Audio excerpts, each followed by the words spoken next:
Good evening and welcome to this meeting of Woking Borough Council. My name is Councillor Adrian Mather. I'm the Mayor of Woking and I will chair this meeting. Before we start the business set out on the agenda, I'd like to go through a few preliminaries. Please note that the meeting is currently being webcast live. There are no fire drills planned this evening. If the fire alarm sounds, please leave the building by the nearest exit and gather at muster point 2, which is located in the car park at the rear of the building. A reminder that councillors do need to stand when speaking in the chamber.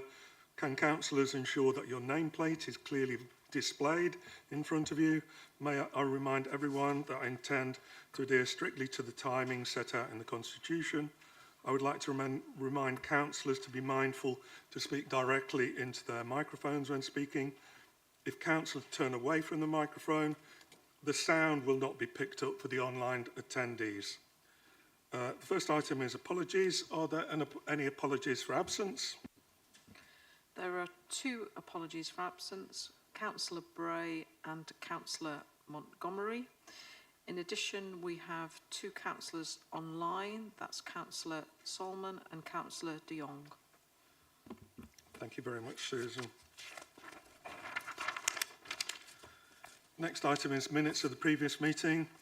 May I sign the minutes of the annual council meeting held on 21st November 2024 as a correct record?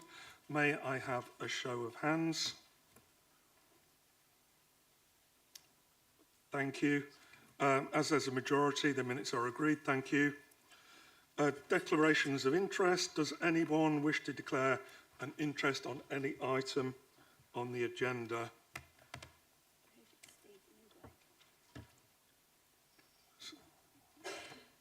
I think that's 3 of you, thanks. Stephen, would you like to go first? Thank you, Mr. Mayor. I need to declare an interest in relation to item, if I can get there, it's the statements from council-owned companies, item 92, because I am a director of Woking Borough Council Holdings Limited. Thank you, Stephen. And David? I also have to declare an interest on item 92, as I am a non-executive director of Optalis. Thank you, David. And Greg? Thank you, Mr. Mayor. I declare an interest in agenda item 92. As I have a pecuniary interest, I'm employed by Optalis, and I'll leave the room for that item. Thank you very much, Greg.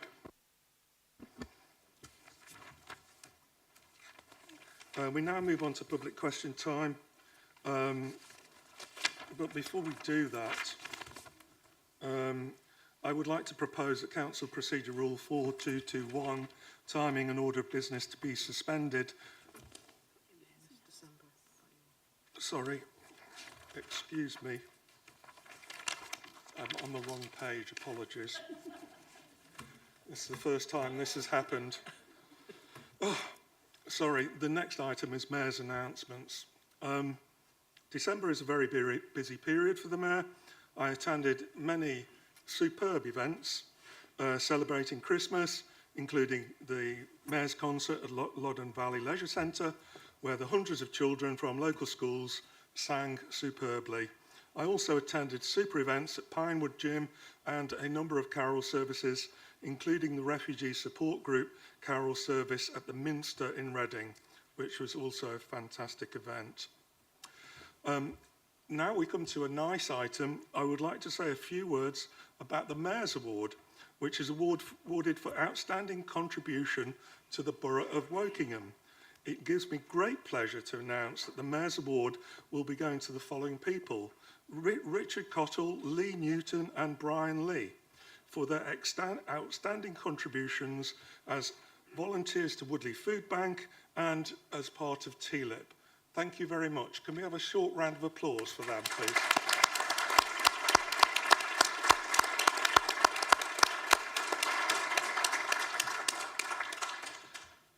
Unfortunately, I also attended a number of funerals, including the funeral of our beloved Paul Fishwick, the ex-executive member for Active Travel, Transport and Highways, and also Rob Stanton, the ex-mayor.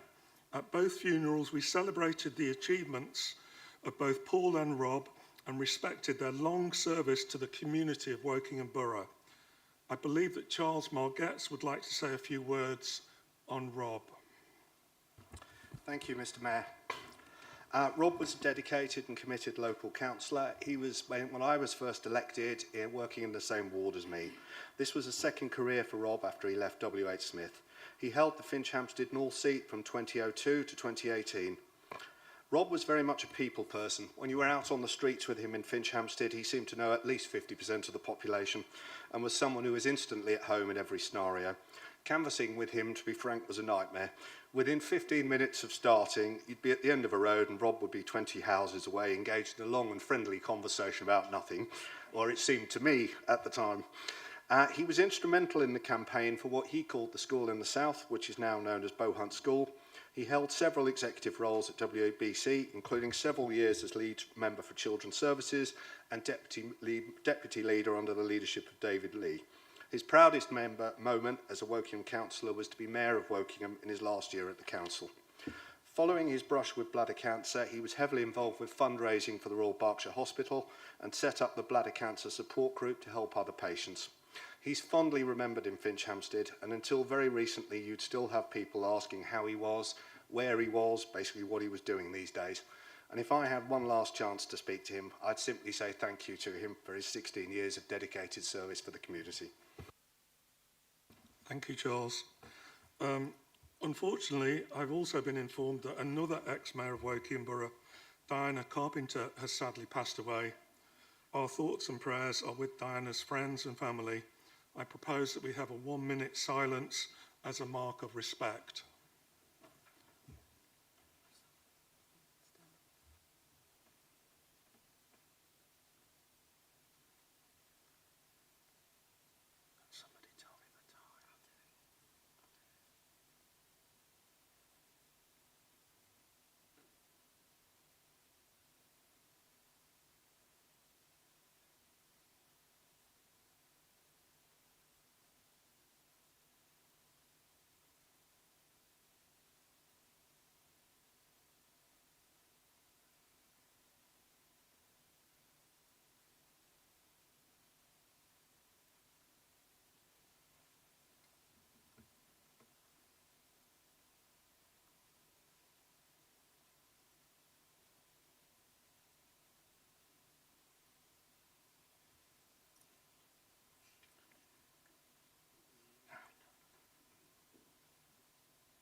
Thank you very much. Thank you, Mr. Mayor. Not many people, I suspect, in the chamber knew Diana Carpenter, certainly not as many as knew Rob. Rob was a very fine councillor, a very good mayor. I remember him fondly, even though we were on opposite sides. Diana, I remember fondly, and she was on my side. She was a really good councillor, a great character, and she was a very effective mayor, and it was a great pleasure serving with her many years ago. I think Pauline probably remembers Diana, either from the Borough Council or from the Town Council. And there are, I think, a few people, but not many. Prue will have remembered her, but her passing is a very sad reminder, I guess, of how short our time really is on this earth and how much we must make the most of it. It's also a timely reminder that we are very blessed in Wokingham, having so many people who come forward to act as councillors. Councillors don't always get a very good press. They're not always greatly appreciated by the wider community, but they do give of their time and for public service. So I think both Rob and Diana, and of course Paul, who you mentioned as well, Mr. Mayor, these are all fine councillors who demonstrated what public service truly is. It really is now public question time, and I would like to propose that Council Procedure Rule 4221, timing and order of business, be suspended to allow all public questions to be heard. Do I have a seconder? Yes, Mr. Mayor. That's carried, thank you. I would also like to remind executive councillors that responses to questions must be no longer than 2 minutes. These will be timed. We have, I believe, 8 public questions. Sonia Stone, would you like to put your question, please? She's not here.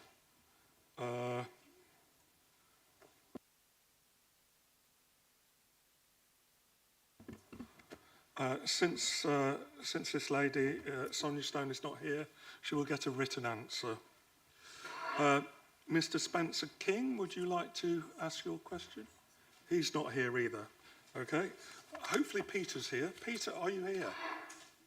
Yes, I am. Thank you, Mr. Mayor. Please go ahead. Thank you. So my question is as follows. How many new houses were built and how many new allotments were provided in 2024? And does this land area of allotments meet your policy commitment under your open space policy for allotments? Thank you. Thank you for your question, Peter. I'm sorry you can't be with us this evening, but I know you're there because I can hear you, but I can't actually see you. But thank you for your question. Housing completions are monitored for 1st of April to the 31st of March and not the calendar year. And for the last complete year, up to the end of March 2024, there were 782 dwellings completed. Assuming an average of 2.4 people per dwelling, this would require just under 1 hectare of new allotments at our current standard. In the same period, we are delivering 2 allotment sites, one at Hayes Drive in Shinfield and the other at Penny Row in North Wokingham, a total area of 0.703 hectares. While this is slightly below our current policy standard, it is well above the rate promoted by the National Allotment Society. The delivery of new allotment sites does not always exactly mirror the delivery of new dwellings, and in some years we will provide less than the standard 0.52 hectares per 1,000 population, and in others we will be above this level. However, critically, all of the allocated strategic development locations will provide sufficient new allotment sites to meet our current policy standard, except for the south of the M4 SDL. In that SDL, there is a small shortfall, where a large part of the site was approved at appeal without securing the allotment provision, and the parish council has decided that they already have sufficient allotment provision.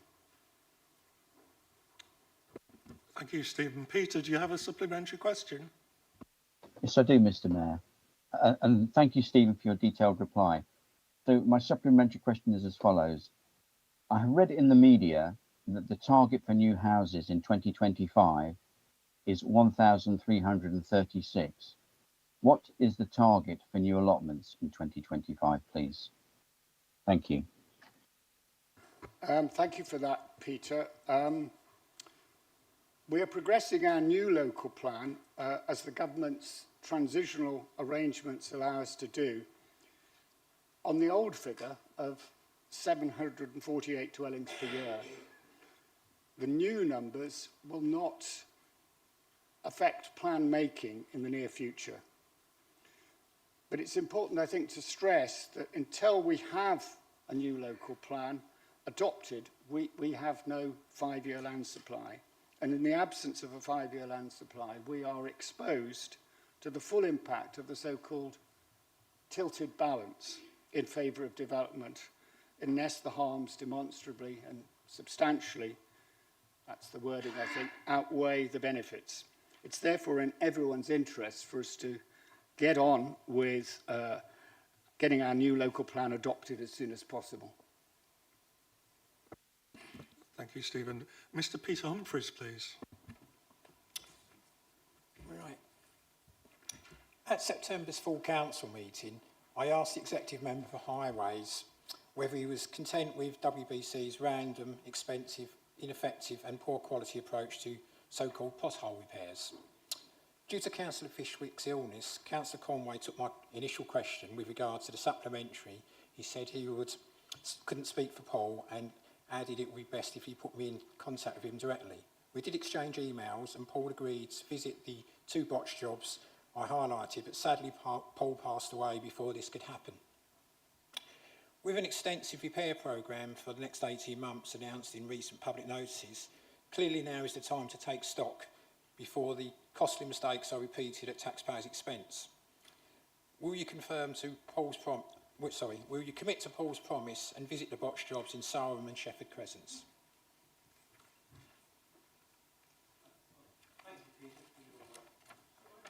There we are, microphone on. Thank you, Peter, for your question. The random, expensive and ineffective poor quality approach is not quite how I would describe it.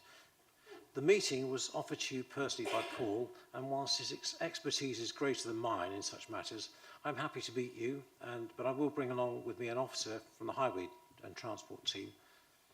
The WBC network is in a better condition than many of our peers, which can be seen from the data on the FT website. We can see that there is a difference and that this is reflected in the strategic partnership with our contractor, our approach to contract management and the amount of investment made. Thank you. Peter, do you have a supplementary question? I do. Firstly, thanks for honouring Paul's commitment, and Priya's team have got my contact details. You'll have seen the photos I distributed to members back in September of the botched jobs I referred to above, and indeed you'll have seen many examples on your travels around the borough. Matt Rodder MP stated in Parliament as recently as November that Reading Borough Council no longer do patch repairs. Instead, they resurface larger sections of roads, and this approach is being more resilient and saves money in the longer term. In a reply, the Secretary of State for Transport commended the excellent practices of RBC, her quote. So, would you agree there is significant room for improvement in Wokingham and that better quality repairs will result in cost savings in the longer term? Peter, don't have the technical expertise that Paul had, so it would be unreasonable for me to make a guess of what and how these things are done. So I suggest that we arrange the meeting and we can hopefully resolve your questions. And thanks very much for your questions. It keeps us on our toes. Thanks for that. Miss Gabriela Goncalves, please. Thank you. Since September 2018, the Embrook School has been growing significantly, with an overall increase in pupils of 44%. This is in part due to the request of the Council that we accept additional students above our published admission number to support the demand for school places in the borough. While the school has seen rising standards in this period, this growth continues to place significant pressures on the physical resources of the school site. To ensure that all students receive the excellent education that they deserve, the Council committed in February 2022 to providing the Embrook with a new purpose-built teaching block to accommodate these extra students. Can the lead member for Children's Services reassure the students of the Embrook that the Council understands our concerns and remains committed in providing us with the promised investment, ensuring we continue to receive the quality education we deserve, both now and in the future? Thank you for your question, Gabriella. As you noticed, I'm not the executive member for Children's Services. Prue isn't able to be here this evening, so I'm going to have to answer the question on her behalf. The local authority remains committed to the funding of the new teaching block at the Embrook School, in line with the provisions set out in our Chief Finance Officer's letter to the Trust of the 16th of May 2024. And that letter sets out that the funding is subject to two conditions. The first, that the capital funding for the works is included in the local authority's 2026-27 medium-term financial plan, and it's approved by the council. Obviously, each year we vote on our budget, and we would have to include that provision in the 2026-27 budget. And provided it's supported by the council and agreed by the council, it meets that condition. And the second condition really is that the outcome of a Woking and Borough-wide review of school place provision, including post-16 education, would need to support the need for expansion works being carried out at Embrook School. Now, both of those conditions were very clearly stated in the letter to the Trust of the 16th of May 2024, and the Council's commitment to the scheme has not changed since the issuing of that letter. So we remain committed in the same way we've been committed since 16th of May 2024. Gabriella, do you have a supplementary question? I do, thank you. I thank you for the reassurance. The delays have had a direct and tangible impact on students' education. SEND intervention spaces have been repurposed, offices converted into classrooms, and the library doubled as a teaching space, restricting our study areas. Let me be clear, the problem is not temporary, nor is it unforeseen. The Council's own planning decision report, published in 2023, outlined the works as much needed. With the additional students spread across the current year 7 to 10 and another large cohort expected to arrive in September, the pressures the school is facing are urgent and will only compound. As I'm sure the lead member is aware, the planning permission for the new block is only valid if the construction begins 3 years from the date the approval was granted, the 9th of March 2026. The 2026 financial year begins in April, as I'm sure you know. Can the Council provide a guarantee that construction will begin before this deadline? And I will clarify how it will justify the disruption. Thank you for that, Gabriella, and that was a really helpful question, because it enables me to say that we are aware of the timing of the expiring of the planning permission, and obviously we will make sure that that does not happen. And I can reassure you, although the financial year may start in April, the budget is approved in February. Thank you. Miss Sue Dakin, please. Thank you, Mr. Mayor. I'm Sue Dakin. I'm here to represent Wokingham Theatre, which many of you, I hope, I can count as some of our patrons. It is a gem to our borough, I should add. My question is such. We have heard from the media that the council are proposing, or indeed looking into, charging for parking at Cantley Park. Can you tell me more about this, please? And is it going to impact our volunteer members of the theatre and, of course, patrons? Or is there likely to be an exception, at least for volunteers working there on productions? I should clarify that all our crews, our set builders, our wardrobe, our props, etc., as well as our front of house, are all volunteers. 100% of the work at Wokingham Theatre is run by volunteers. And we spend a great deal of our working week at the site creating the spectacle which is then used by our actors, who are also volunteers. We also have our own car park at the back of the theatre, but need to drive through the council one in order to access it. Thank you.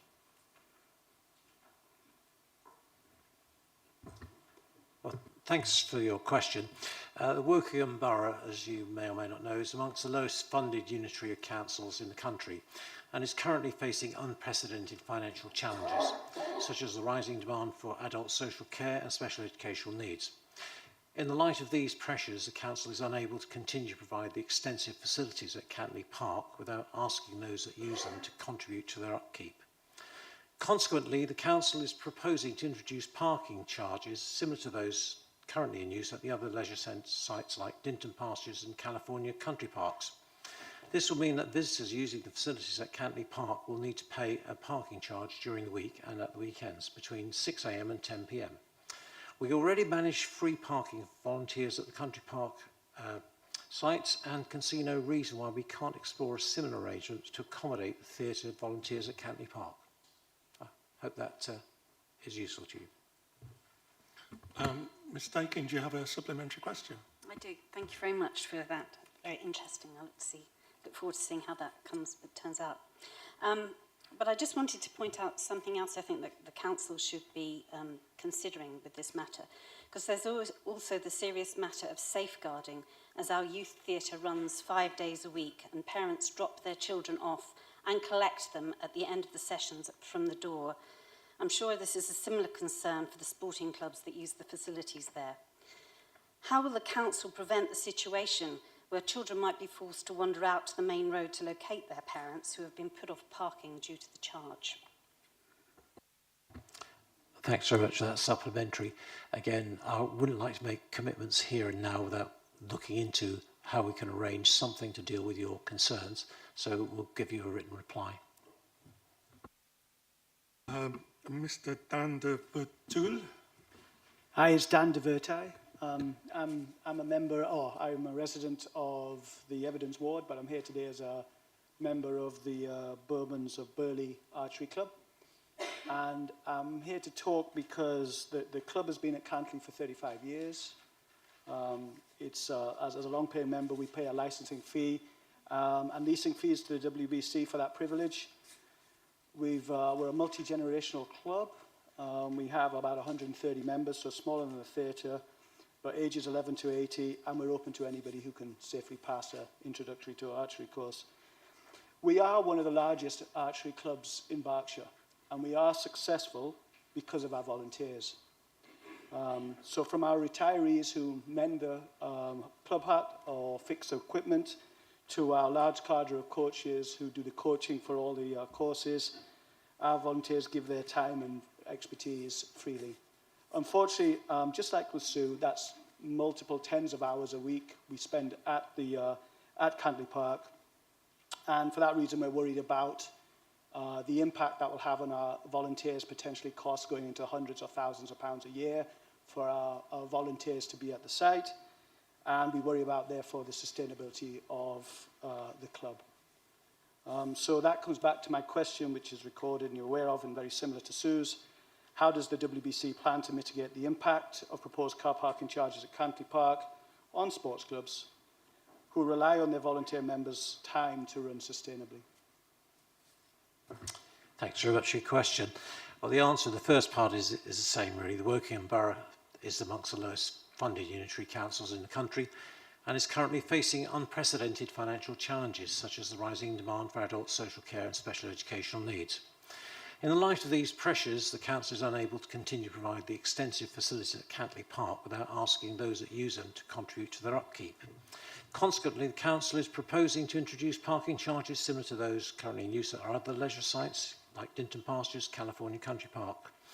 This will mean that the visitors using the facilities at Cantley Park will need to pay a parking charge during the week and at the weekends between 6 AM and 10 PM. As I mentioned earlier, we already managed to manage free parking for volunteers at the country park sites and can see no reason why we can't explore a similar arrangement to accommodate sports such as your own the volunteers and the volunteers at Cantley Park. As part of the process of implementing this change, we will be amending the borough-wide off-street parking traffic regulation order to include the car parks at Cantley Park. There will be an opportunity for residents and users of the park to comment on the detailed proposal when we undertake the statutory public consultation that is required before we can make any amendments to this TRO. Dan, do you have a supplementary question? Just to be clear, so that's the only time we'll be able to engage on this process then, will be as part of that procedure. So we will be able to lodge our comments then. Is there no other stakeholder engagement on this matter? I think at an informal level, I'm quite happy to accept, contact to help us. But obviously there is a statutory requirement which we have to go through, which then that gives you that statutory ability to make an input. But I can clarify that with a written reply, if that's helpful for you. Okay, thank you. Thank you. That concludes public questions. The public who've asked questions, you're very welcome to stay for the remainder of the meeting, but please can I ask you to view the meeting from the public gallery upstairs. Thank you. We now come on to petitions. Is any member wishing to present a petition? Yes, Peter?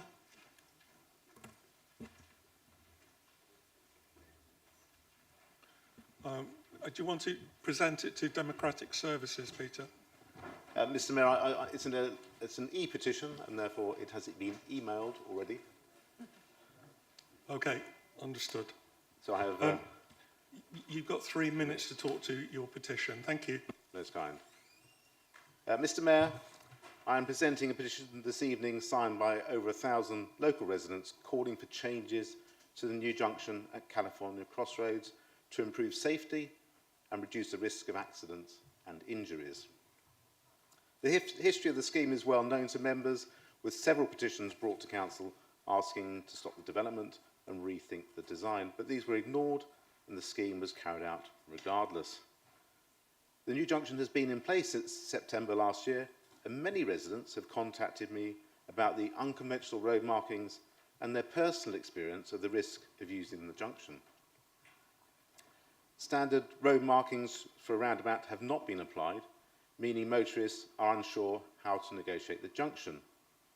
Without recognisable pedestrian markings, motorists do not consistently give priority to pedestrians trying to cross the road. And don't just take my word for it. A road safety audit carried out in October last year by experts in the field and assisted by Thames Valley Police highlighted the following issue. Due to the ambiguity of priorities at these crossings, potentially a pedestrian could see a vehicle stopping as it approached from the right and then start walking across the carriageway. However, the pedestrian may not look to the left to check whether any other vehicles approaching in the opposite direction have also stopped to let them cross the carriageway. Therefore, this could result in the pedestrian being struck by a vehicle approaching from the left. The safety report recommends additional road markings to help pedestrians negotiate the crossing points. The report goes on to highlight the following issue. Due to the unusual layout, occasionally some users could be confused regarding how to negotiate the junction layout. Typically, this would result in a driver entering the junction in a cautious manner. However, this could also increase the possibility of a motorist entering one of the junctions and not giving way to another vehicle approaching from the right, which may lead to a collision. Or a road user could be concentrating on how to negotiate the junction and then failing to give way to a pedestrian crossing the carriageway using one of the new courtesy crossing layouts. The road safety report recommends mini roundabout road markings to reduce driver confusion. Both recommendations have been rejected by the Council. Mr Mayor, it is time that the Council stopped ignoring the well-founded concerns of residents and the findings of road safety experts. In accordance with Rule 3543, I request that the Director of Place and Growth give evidence to the next meeting of the Corporate and Community Overview and Scrutiny Committee relating to the serious issues raised by the safety audit and the requests by residents to change the road markings in line with the Highway Code. Thank you, Peter. The next item is a presentation on the Tenants Charter, modernising the tenant customer experience within the Woking Borough. And I would like to extend a very warm welcome to Steve Bowers, Chair of the Tenant and Landlord Improvement Panel. Steve, I understand that you have a presentation for us.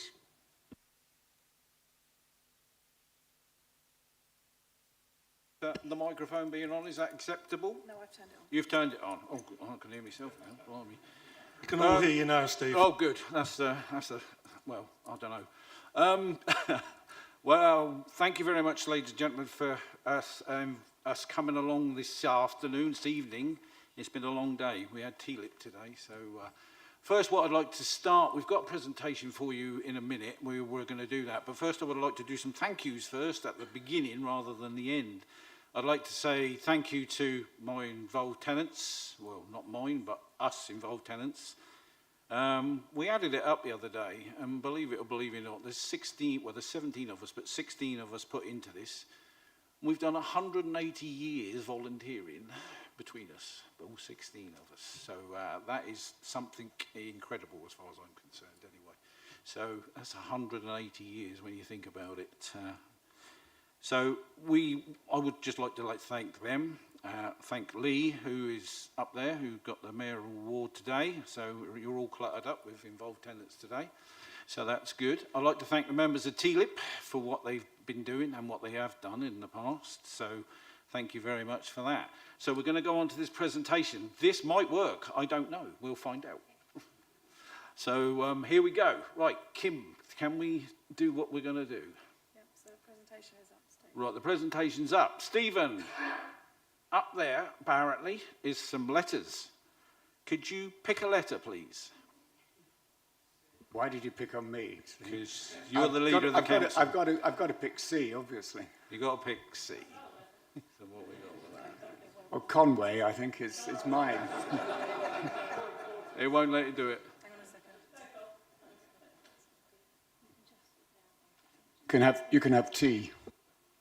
Okay. Can we do that?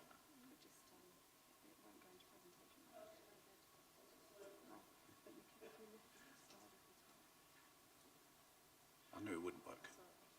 I had me doubts. Don't worry, it will work. You reckon it worked? It will. Okay. I'm trusting you. Otherwise, you have to put up with me speaking, and that's not so good. So, Want me to choose a different letter, Steve? I don't think it's the letter, Stephen. I don't think it's the letter. Can we go for H for housing? Will that help? You can still just say it. We'll just say where. We're just trying to put it up. Yeah, yeah. Well, this was going to be a marvellous presentation based on the Blockbusters theme. So everybody hopefully remembers Blockbusters, Bob Holness and all that sort of stuff. And what we were going to do is we were going to go across and we were going to say, what does the HRA stand for? So can somebody please tell me what the HRA stands for? I can tell you, Steve. Go on then.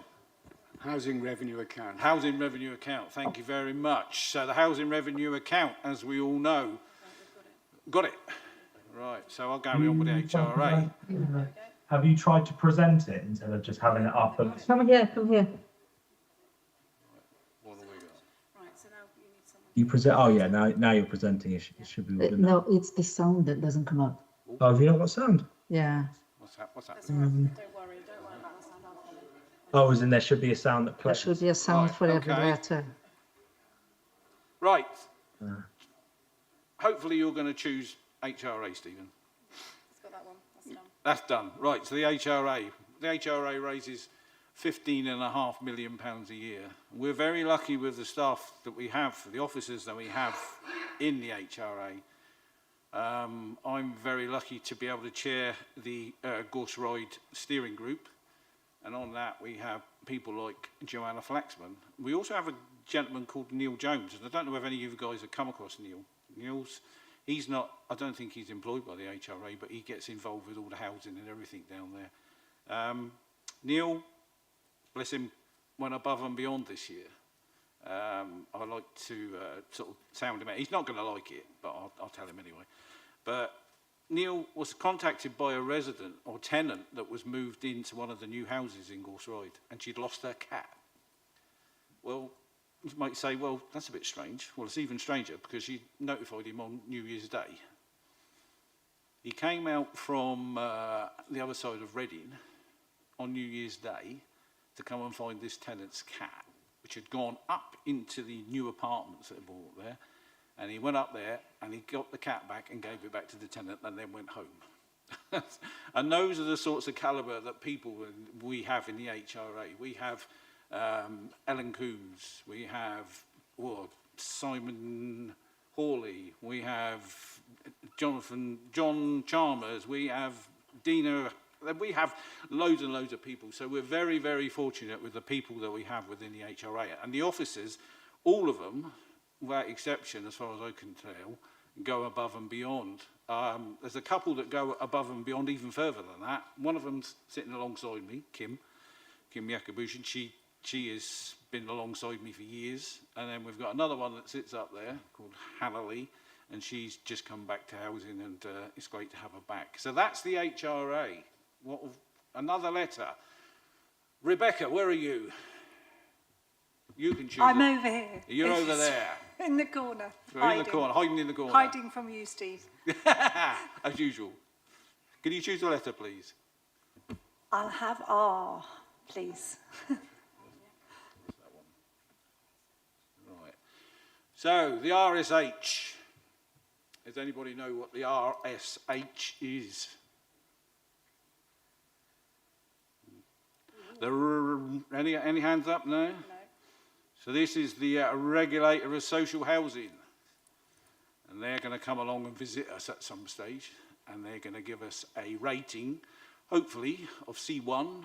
C1 being best, C2, C3 and C4. We do not want a C4. We want a C1. To the extent, we had TLIP today, as I mentioned.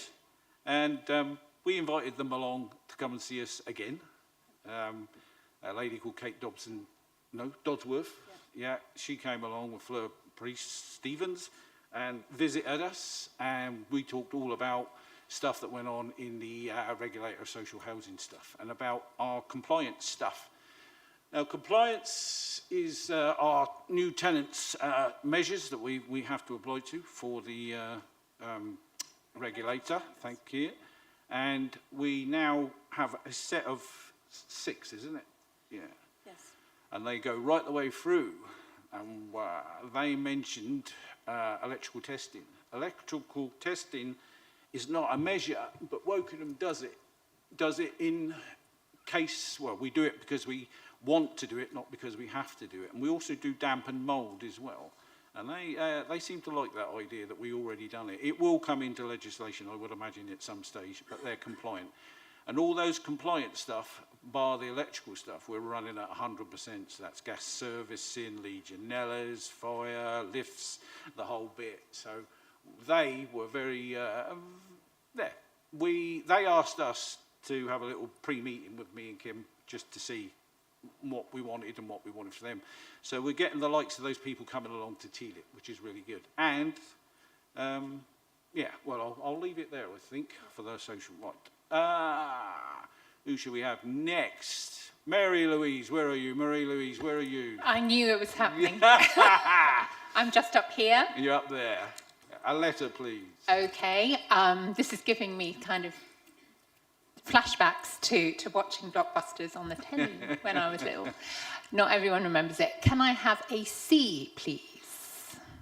Is that the one that... Is that, oh, you see, it worked for me. So CDM, does anybody know what CDM stands for? No? Ooh, yep.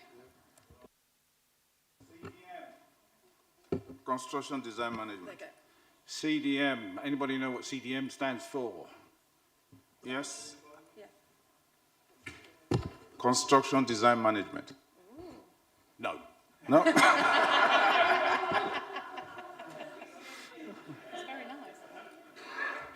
It might be better than the answer I got. The answer I got is Cadbury's Dairy Milk. Because I'm a tenant and I like it a lot. So that's the sum total of that one. So yeah, very good answer though. I like it. Thank you. Right, who we got now? Pauline, you're out there. What can we got out there? What have we got left up there? Well, since I've been told I have to have the tea by the leader, I'll have the tea. You've been told, have you? A tenant and landlord improvement panel, which is us, which is what we do. This is what we are. This is what we're about. We try and we have the partnership within the council. We're very, very fortunate to have great partners to work with. We work on it very hard, and yeah, and we're an award-winning partnership as well. So we went to Manchester. When did we go to Manchester? 2023. Mm-hmm. And we got the award there for community... Excellence in community-led decision-making. Excellent in community-led decision-making. Yeah, see, we can do that. So that's the tenant and landlord improvement panel. We, as I say, we go above and beyond the guys, the tenants, the officers, the councillors. We all have a... Unfortunately, they have put up me chairing it, and we seem to have a good time anyway. And people seem to like having a meeting with us, so that's cool. But it's all about the tenants for us. We have 2,400, well, about 2,500 homes that are social rented, which doesn't sound a lot when we've been talking to Housing Association and they've got 60,000. Yeah, okay, sorry, thank you. I've been hurried up here because we've got time element. So yes, but our rent debt from what we have is 2%. Since 2018, we've been sorting out the rents, and we've got back over £260,000 now. So one more letter, please. Who should we choose? Jane, where are you? I'm over here, Steve. Right. I don't get much of a choice, do I? No, not really. I best go for the C then. Right. So the C is CIH. CIH is the qualification that's coming in. Your Chartered Institute of Housing. Sorry. Yes. Thank you, Kim. Chartered Institute of Housing, which are bringing in qualifications for senior housing people, level 5, which they're going to have in the future. So that's what we're going to have to do. I don't know if everybody knows, but Rianne Hayes is leaving us at some stage, and we will replace her, and the person will either have to work towards a CIH qualification or already have one. So, yes, so that's about it, really. So it didn't go as smoothly as I would have liked, so apologies for that. But, yeah, in front of you, you've all got the Tenants Charter, which we've updated. So what I'd like to do is ask you if there's any questions now. I'm conscious of the time, so apologies for that. But I just want to know if you have any questions on the Tenants Charter, anything on social housing. If I don't know, I know people that do. Stephen? Not actually a question, I'm afraid, Steve. Well, maybe that's good that it's not a question. If I was asking you a question, it might seem a bit odd. I really want to thank you and the other tenant volunteers and the officers in our housing team for all their excellent hard work, and to thank you, of course, for this evening's presentation. Partnership, as many of you know, is fundamental to the Council's response to the challenges it faces. Partnerships are based on one simple principle: we can achieve more together than we can on our own.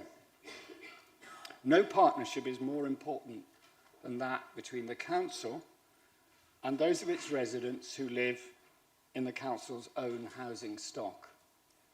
The Tenant and Landlord Improvement Panel, TLIP, is a wonderful example of partnership at its best. Tenants influence and scrutinise housing policies and practices and are consulted on a great wide variety of matters well beyond housing. Recent examples are the Community Vision and the Town Centre Strategy. And I would like to just make this commitment, personal commitment. I will do all I can to help deliver the aspirations of the Charter and support the Tenant Involvement Strategy Action Plan. And that is the recommendation before us, which I would like to move. That doesn't preclude people asking questions, but I think it's important that I move the recommendation, which is that Council considers the Tenant Involvement Action Strategy Plan and continues to work in partnership with the tenant volunteers to achieve the aspirations of the Tenant Charter. And I'm hoping that Council will approve that unanimously. Thank you, Steve. Thank you, Steve. Stephen, thank you for moving the report. Do you have a seconder, please? Stephen, thank you very much. Pauline? Thank you, Mr. Mayor. I'd just like to, again, also on behalf of our group, thank Steve very much for all his hard work. It's all voluntary, and we really, really appreciate the amount of effort you put in, and I think it gets a really good result. My question for you is, if there's one thing that you'd like the Council to do that we don't do at the moment, and you don't need to think about it now, you can email us later, what would it be?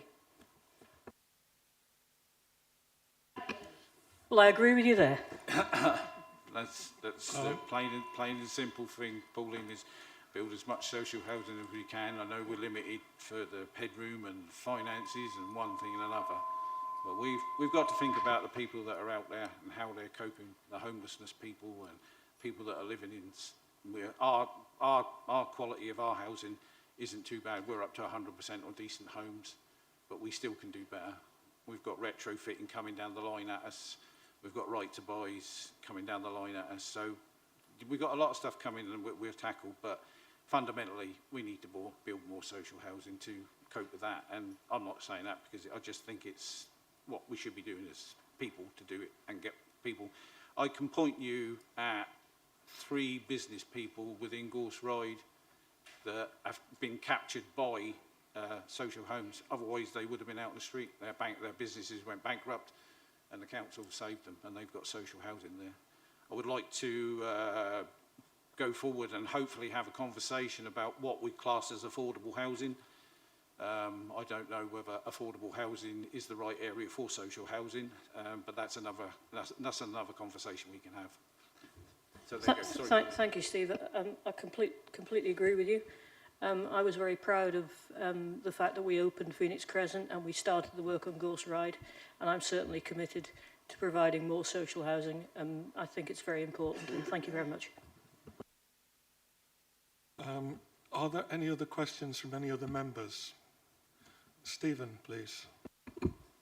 It's not a question as such, but I would like to speak as secondary, if that's okay, Mr. Mayor. Thank you. I'm delighted to welcome you back, Steve, along with other representatives of the tenant volunteers.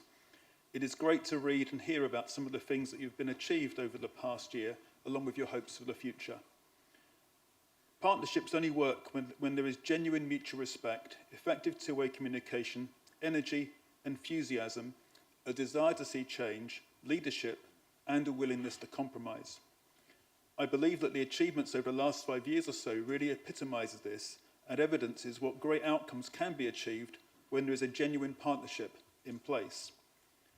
Clearly, it's not just me that thinks this. The awards have been achieved point to this, and of course the real evidence is in the changes that have been made, and of course other colleagues have mentioned these things as well. Whilst the journey so far is indeed impressive, there should quite rightly be a desire for continuous improvement, and the 10 key priorities of the Tenants Charter contain the perfect platform for this. I, and I hope all of my colleagues here, feel the same in welcoming the recommendations contained in your report. I look forward to welcoming you back in a year's time and hearing about the next phase of achievements against these aspirations. In the meantime, may I congratulate you on another successful year. Thank you for the time you all give to this on behalf of all of the Council's tenants, and possibly most importantly, thank you for the way in which you engage so constructively and enthusiastically, which makes these and indeed future changes possible. Thank you. David, do you want to speak? Or? Thank you, Mr. Mayor. I've got a question. It's actually, you get to hear one question. Sorry, Steve. But looking at this Tenants Charter, the first thing on it and the longest thing on it is about tackling the stigma associated with being a social housing tenant. And I hoped there to decrease, but obviously it hasn't as much as we all hope. Are there 2 things that we as councillors and officers can do to help you to tackle this awful fact? Well, this is where Pauline, where we were talking about affordable homes and stuff. We've got to get away from the stigma of social housing. We've got to get away from the terminology that was used. We don't use the word estates anymore. The connotation of estates brings all sorts of things up.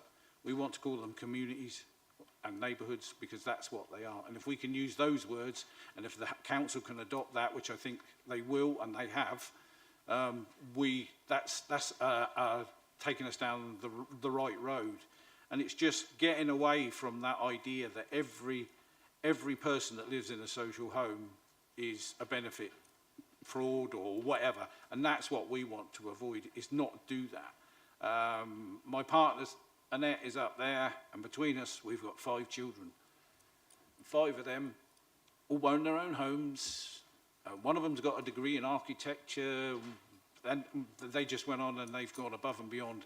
And they all were brought up on Gorse Ride. And people forget that. They just think people are a waste of space, that they shouldn't be there, and all this sort of stuff. And Gorse Ride used to be a blot on the landscape. Let's change that. Let's make Gorse Ride a flagship place that we can go and say, yes, this is what social housing is. And we can do that. We've got the enthusiasm, we've got the motivation, we've got the people behind us, and we should be able to do that and do it well. And we're trying to set up a community down there now.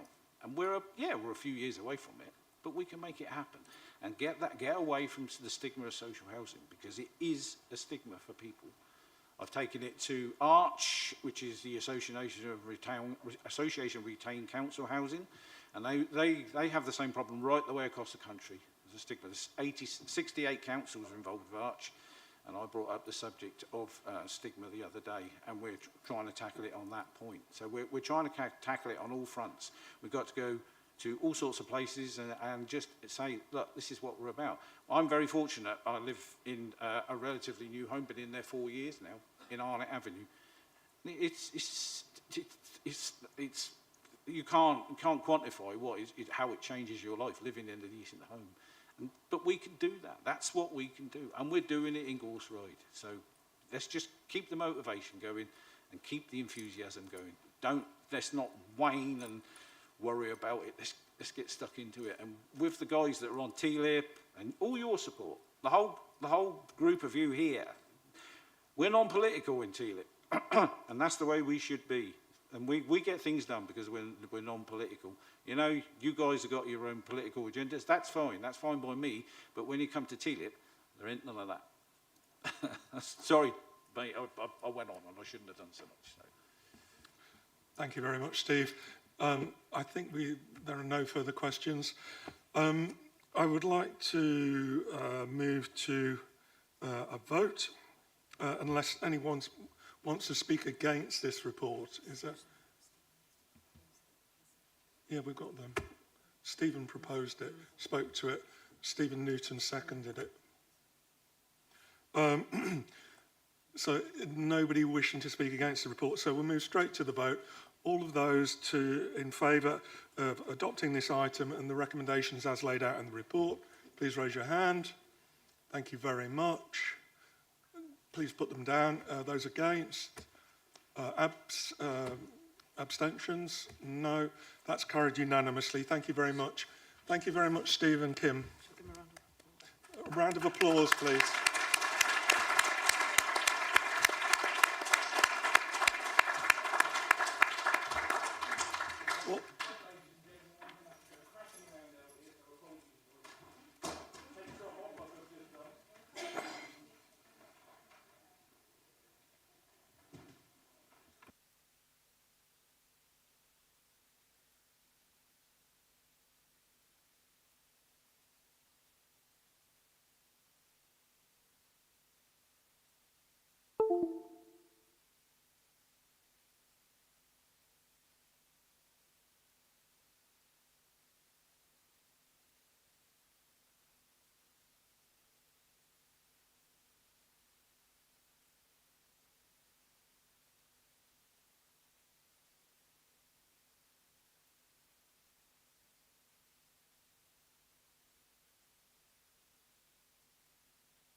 And now we move on to item 82, the review of allocation of seats to political groups following the Shinfield by-election.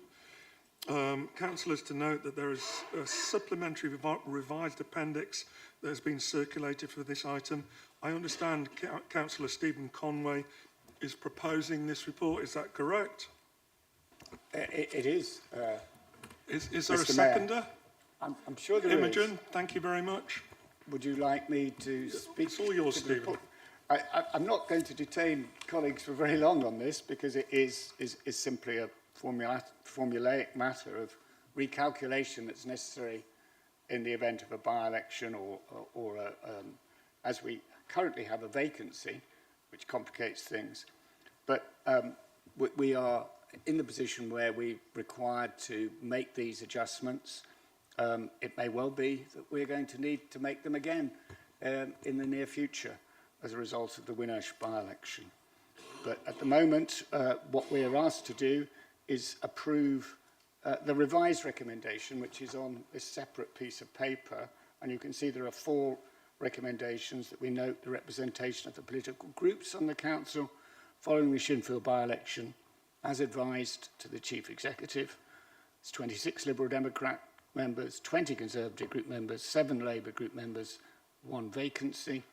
and we approve the appointment and composition of committees and boards as set out in paragraph 2.1.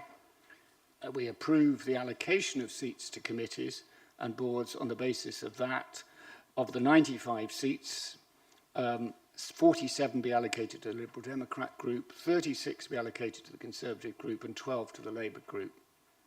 And finally, we approve the proposal submitted by the respective group leaders, and that those members be appointed to the committees and boards as set out in Appendix 1.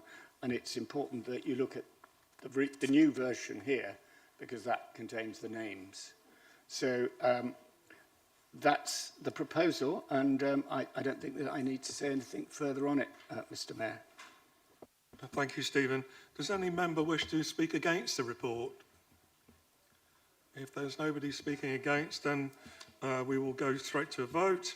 All those in favour of the report and recommendations as set out in the appendix, together with the revised appendix, please raise your hand.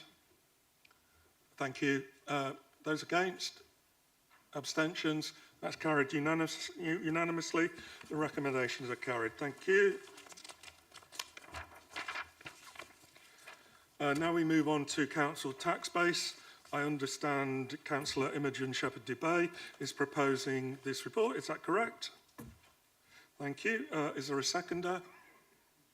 Thank you, Rob Comer. Thank you. Imogen, would you like to speak to the report? Yes, thank you, Mr. Mayor.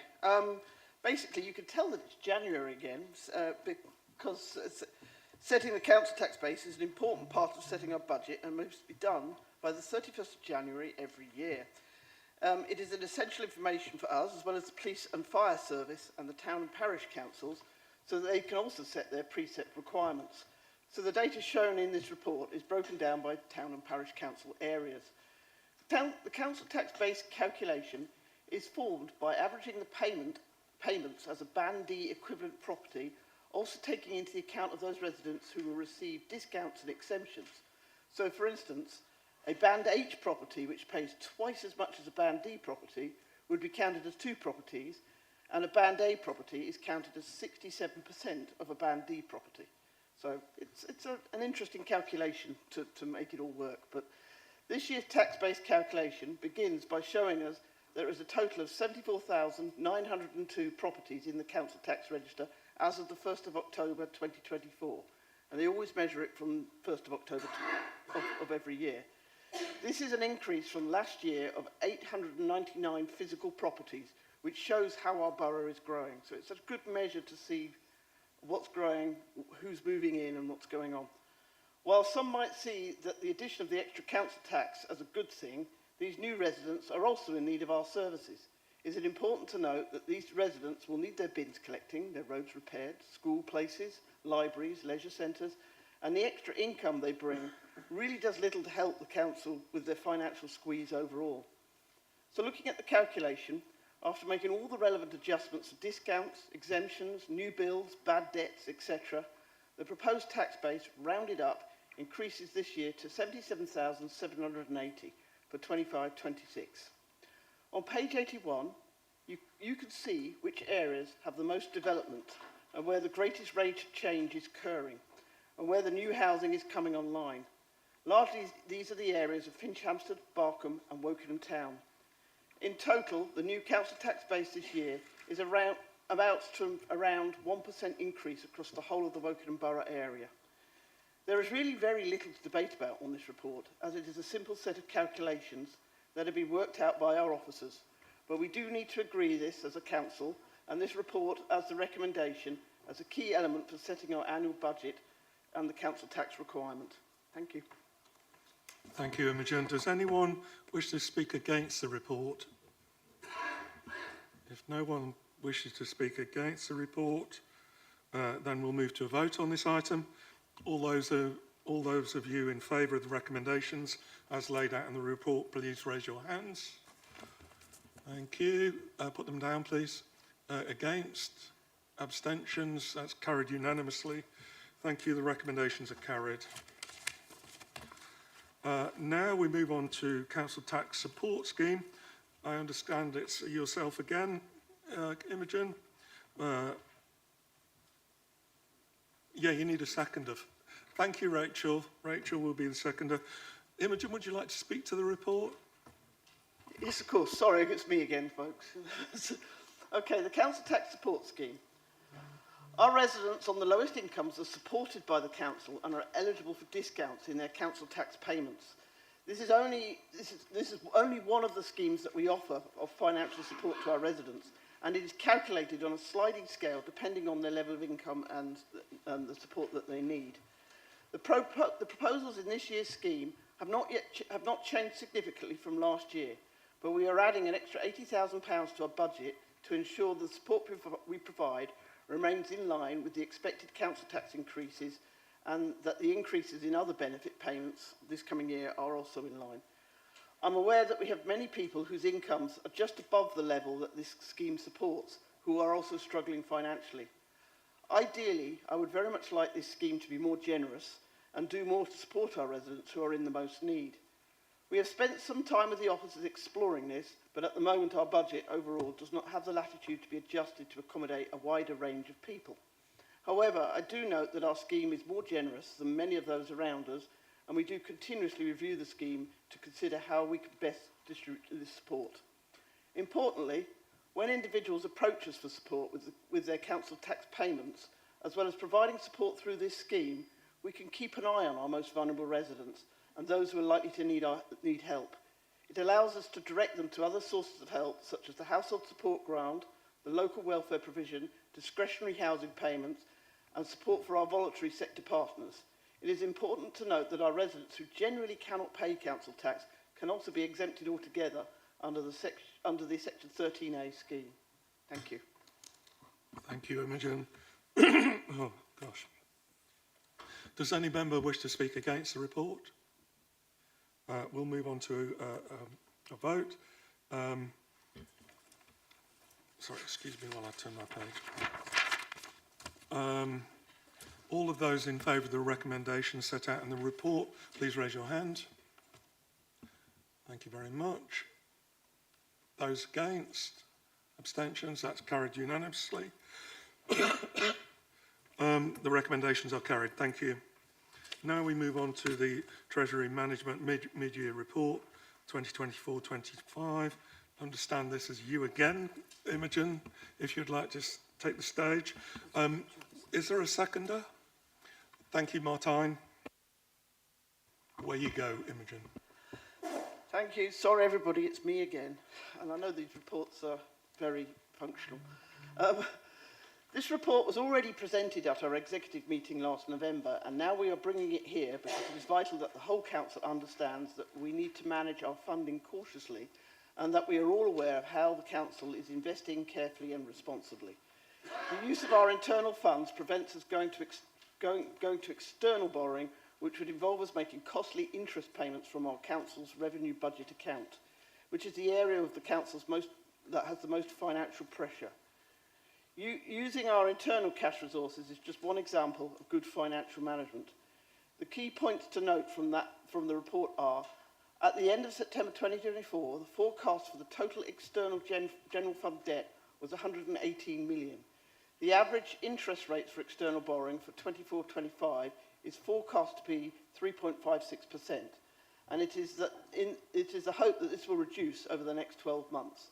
At the moment, it's still difficult to predict where this will go, but our Treasury management advisors and our finance teams will continue to monitor the risks.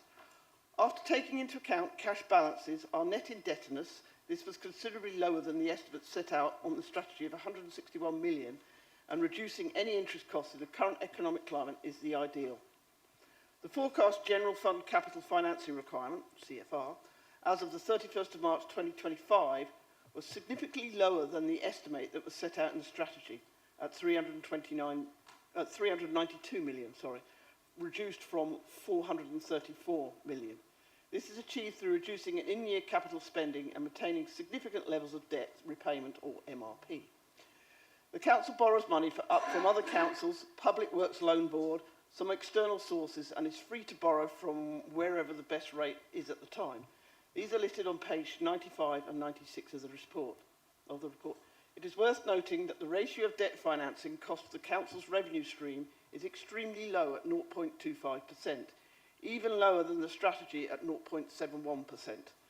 All approved indicators set by the Treasury Management Strategy has been adhered to, with the exception of the housing revenue account, and this was because the Council is ahead of schedule in the planned spend on Gorse Ride.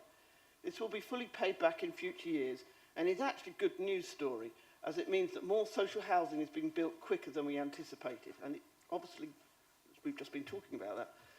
Generally, this is a very positive report that shows that we have the Council's level of borrowing more under control than it has ever been for many years.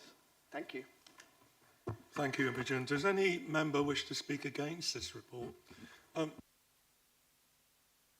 you. The Conservative group are minded to abstain from this vote because one of the Treasury Management Strategy indicators has not been adhered to, which could be interpreted as a breach of SITF's prudential code. We believe managing public money carefully and responsibly is incredibly important. However, after speaking at length with senior council officers, we are reassured. Before voting, can the Executive Lead Member for Finance give us more information on the Gorse Ride spend, specifically its implications on other spending and its expected completion date? If you don't mind, I'll put that to Stephen because he's in charge of the housing stuff. Okay. Thank you very much for that, Dave. Obviously, I wasn't particularly prepared, so I can't give you all of the detailed information you might want, but I'm very happy to provide you with that information in writing. Okay. That's helpful to you. But I would like to say, the Gorse Ride project, which was started under the previous administration, but has been moving forward very successfully under the current administration, is a great example of how we can deliver on the aspirations in the Tenant Charter. We are going to be able to deliver really high quality housing there. It will be a mix of housing types. There will be some market housing in there which will help subsidise the non-market housing. But it is going to be a scheme I think we can all be proud of. And although we are spending ahead of schedule, we are actually building out very successfully.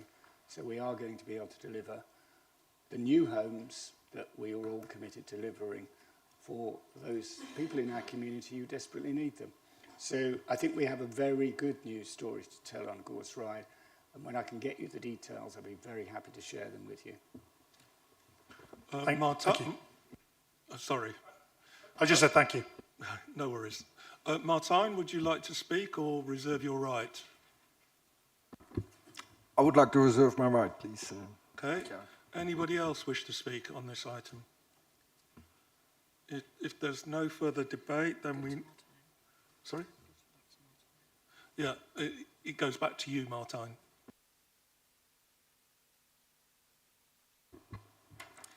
Well, I would like just to echo maybe Imogen's points.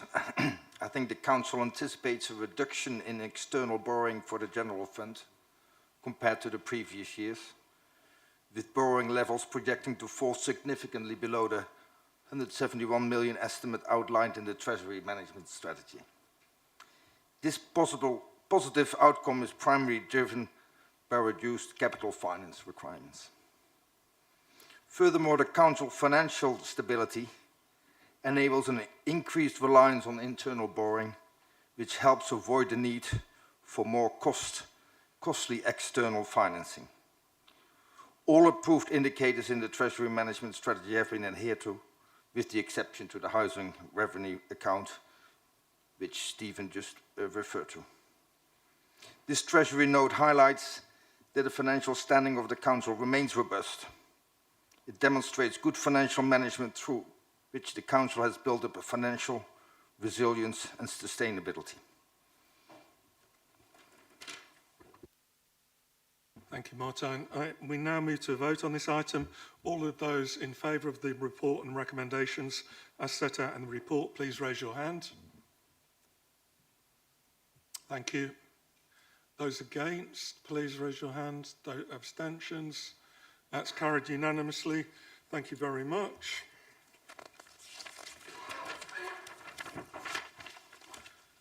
We now move on to the Community Governance Review. I understand Councillor Stephen Conway is proposing this report. Is that correct, Stephen? Yeah, I'm afraid it is, Mr. Mayor. I say I'm afraid it is because I really can't take any credit for any of it because my colleague Prue Bray, who's unfortunately not able to be with us this evening, she has been leading on. Can I ask for a seconder first? Thank you very much, Imogen. Would you like to speak to the report? I would. Thank you very much. I think the recommendation is, I hope, uncontentious. It formally launches the review and appoints a Community Governance Review Subcommittee to draft proposals, which will then be put out to consultation. And I hope that will be agreed by all councillors. The Borough Council is required periodically to hold such a review of town and parish councils and their boundaries. Wokingham Town Council, as I understand it, requested a review of their own area, and it was felt that rather than confine attention to Wokingham Town, it would be more appropriate to take the opportunity to consider the arrangements for the town and parish councils across the whole borough. So rather than do one discrete piece of work for Wokingham Town, we would take the opportunity to review the arrangements across the borough. Town and parish councils were invited to give their views on the terms of reference. So I believe that there is buy-in to this process from our towns and parishes. And I therefore am happy to recommend this to council. Thank you. Thank you, Stephen. Does anyone wish to speak against this report? If there's no one speaking against, then we will move straight to the vote. All those in favour of the report and the recommendations, please raise your hand. Thank you. Those against? Those abstaining? That's carried unanimously. Thank you very much. Now we move on to the English Devolution White Paper. I understand this is you again, Stephen. Do we have a seconder for that? Thank you, Imogen. Stephen, would you like to talk to this report? I would indeed, Mr. Mayor. Excuse me, Mr. Mayor, I have an amendment. Sorry, excuse me. I think I have to propose this first before your amendment can be proposed. The recommendation, as you can see, is in two parts. The first simply asks us to note the proposals in the white paper, which cover both the creation of large strategic authorities, which the government wants to see presided over by elected mayors, and the reorganisation of local government. That's the second feature of this, the reorganisation of local government by the abolition of counties and districts and their replacement by unitary councils. Now, you of course, will have, I'm sure, have noticed Berkshire County Council has already been abolished. It has been abolished for many years. And we have a successor unitary authorities, of which we are one. But the government has indicated it has as a guideline for the size of new unitary authorities a figure that is much higher than almost all unitary authorities across the country. With very few exceptions, none of the current unitaries would qualify under the government's proposals, which envisage unitaries of a really significant size, around 500,000 people. The second recommendation in our agenda asks Council to endorse the leader, that's me, discussing options with other councils and reporting back to the Council on any recommendations before a response is submitted to the white paper. And I want to emphasise that no decision will be reached without Council approval. Now, while this isn't the time for a debate on the merits of what the government is proposing, I have to say that I regret very much having to go down this route. I have grave misgivings about both aspects of the government's proposals, but it would be a dereliction of duty, in my view, not to seek to find the best way forward for Wokingham, given the government's clear intention to give councils the opportunity to have a say in the process. And we really should take advantage of that opportunity and just give it up lightly.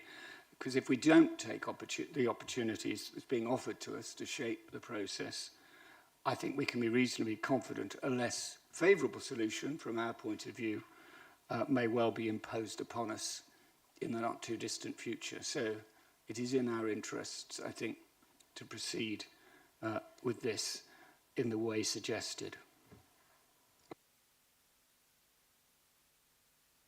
Pauline, please. Yeah, thank you, Mr. Mayor. I've got an amendment which was previously circulated, I think, to the Leader of the Opposition. He might recognise the wording in it. Would you like to hand it out? I'll then speak on it once everybody's seen it. I do indeed recognise the wording, and I can allude to that later.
Pauline, do you have a seconder?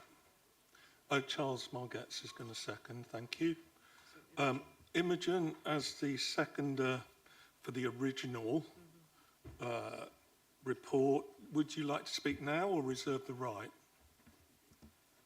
Thank you. I can speak. I only wish to speak to say that now I'm confused. Speak as soon as we can.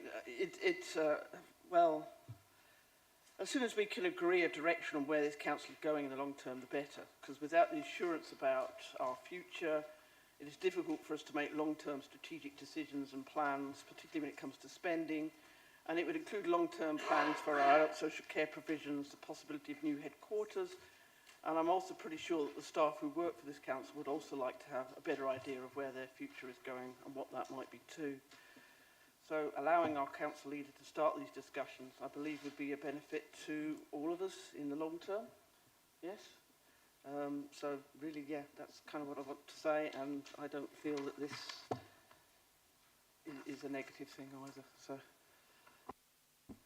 Pauline, you have 3 minutes now to talk to your amendment. Thank you, Mr. Mayor. This proposal from the Labour Party is a very strange devolution in that it seems to set out very strict rules about what we're allowed to do and what we're not allowed to do. This council has worked very successfully over many years under all sorts of control with other borough councils in the area to cooperate and to save money. And the advantage of the current system is that we can choose the partner that we want that has the similar interests to us and similar processes to us to collaborate with, rather than being forced to join with other councils in a fixed and rigid form. So I think this proposal is very short-sighted. I share a lot of the concerns I think Stephen has indicated, and I share some of the concerns that were discussed at some of the groups previously.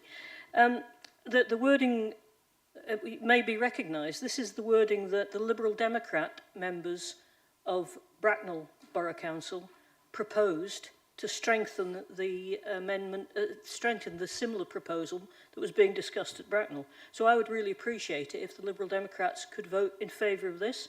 It's trying to make sure that we get the best possible outcome for Woking Borough residents and impose any unfavourable top-down reorganisation that creates remote super councils. I remember a remote super council. It was called Bracknell. Sorry, not Bracknell, Berkshire County Council, apologies. Berkshire County Council.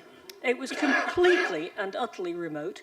We could never get anything done in Early because they were so fixated on some of the larger towns. I really worry that this mentality of requiring huge numbers of people means that you can't get the local service and the local responsibility that people need. So I'm very, very keen to make sure that whatever the outcome is, we make sure that Woking Borough residents are protected from what I think is dictatorship from the government. So I'm not convinced by the proposal. I would like to propose the additional protection to make sure that we do what's right for Woking Borough residents. I've also removed the word formal on point 2 because I don't think we should be making informal recommendations to government again without coming here. I don't mind discussions, but I think informal responses would be going too far. So that's my 2 proposals, to add this item 3 and to remove the word formal from item 2. Thank you, Pauline. Stephen, do you accept this amendment? I am very well aware, as Pauline said, that the 3rd item on this that's now being added exactly mimics the words of the Liberal Democrat amendment to Bracknell Borough Council's, Bracknell Forest Borough Council's proposals on this subject, and I have absolutely no problem accepting those, that 3rd recommendation. I did initially have a little bit of a problem with the removal of the word formal, because I was a little bit concerned that may be interpreted by some people as constraining our ability to communicate with the government and ask for clarifications on what was being proposed. I think from what you've said, Pauline, that is not the case, and I have been reassured by conversations with the monitoring officer that this will not actually prevent that kind of engagement with the government. I, like you, have very considerable concerns about democratic deficit, about identification with the new council areas that are being proposed, whether they will be natural fits for people. Your criticism of Berkshire County Council, I have to say, looks inappropriate in this context. Berkshire County Council would be a very small scale of operation compared with what's now being proposed. I do have real concerns about ability of councillors to represent in such a large area. I think that the representational quality of what councillors do will be diminished, and I think our residents will be the losers by that. But as always, I think it's very important to be pragmatic and to try to recognise that government has a right to make its own proposals, and we have to try and make the best of it. And I'm very happy to try and make the best of it in whatever way we can, and I'm happy to accept this amendment. Thank you, Stephen. Thank you, Stephen. So this amended motion becomes a substantive motion. Does anyone want to speak against the substantive motion? Does any member want to speak against? Andrew?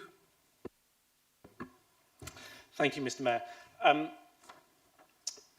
I just wanted to speak a bit about the amendment which has been raised. We were going to be voting for the initial motion because I think it's important that there is discussion, there's feedback on the proposals set by national government, and I know I'm sure everyone here would be interested to have real feedback and real sort of consultation on what that might look like for Wokingham. And I'm sure we can all agree, everyone included, that we want the best for Wokingham and the residents. My issue with this 3rd point is this, I'm worried it's second guessing what our decision on the consultation will be. I agree we want the best possible for Wokingham, and I agree that we want to avoid any unfavourable outcomes, but I think it's assuming that what might be proposed will be unfavourable. And I know that might be the position, but I think what was mentioned by Stephen at the beginning is this isn't the place for debating actually the outcome of it, but looking forward to the proposal and the feedback. So we won't be able to be voting for this amendment because I'd like to have proper consultation on it and have a serious debate rather than prejudging what the council is going to come to.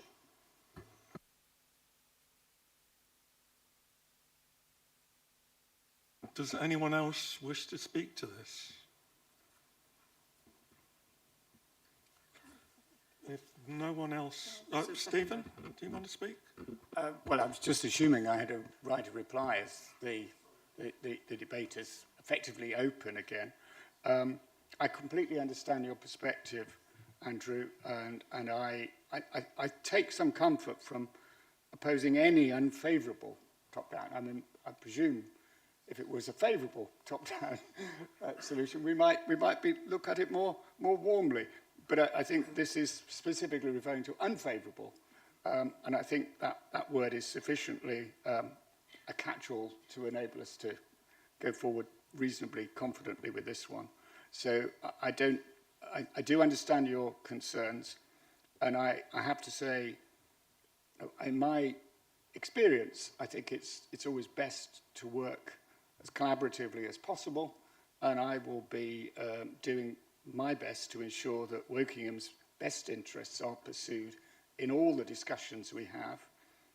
I've been always very mindful in all discussions with other councils through the Berkshire Prosperity Board, the Berkshire Leaders Meeting, to try and ensure that Wokingham's interests are fully catered for within the larger interests of Berkshire as a whole. And I will continue to do that in the discussions if you do decide this evening to empower me to carry out those discussions. Charles, as a seconder, would you like to speak? Thank you, Mr. Mayor. Yes, just briefly, I was going to say I endorse fully the comments of Pauline and Stephen. I know what Andrew said, basically. All I would say is we've seen in real life, basically, this kind of reform in the NHS doesn't work. We moved from local bodies, CCGs, to the god-awful Bob thing in Oxford, which basically consumes money on a vast scale, is totally unaccountable and funnels it in directions, basically, which are completely out of our influence. So I have deep reservations about this. All I would basically plead to Stephen is that this needs as much cross-party support and involvement as possible because it's got to have the full support of the council, and to bear that in mind. If there's nobody else wishing to speak, then we move to a vote. This is the amended motion. All those in favour, please raise your hands. Thank you. Those against, please raise your hands. Thank you. Abstentions? That's carried. Thank you. Now we move on to the outcome of Code of Conduct complaint. And I'm going to read a statement. It's not a debate. In accordance with paragraph 9(1)(13)(3) of the Constitution, there will be no discussion on this item.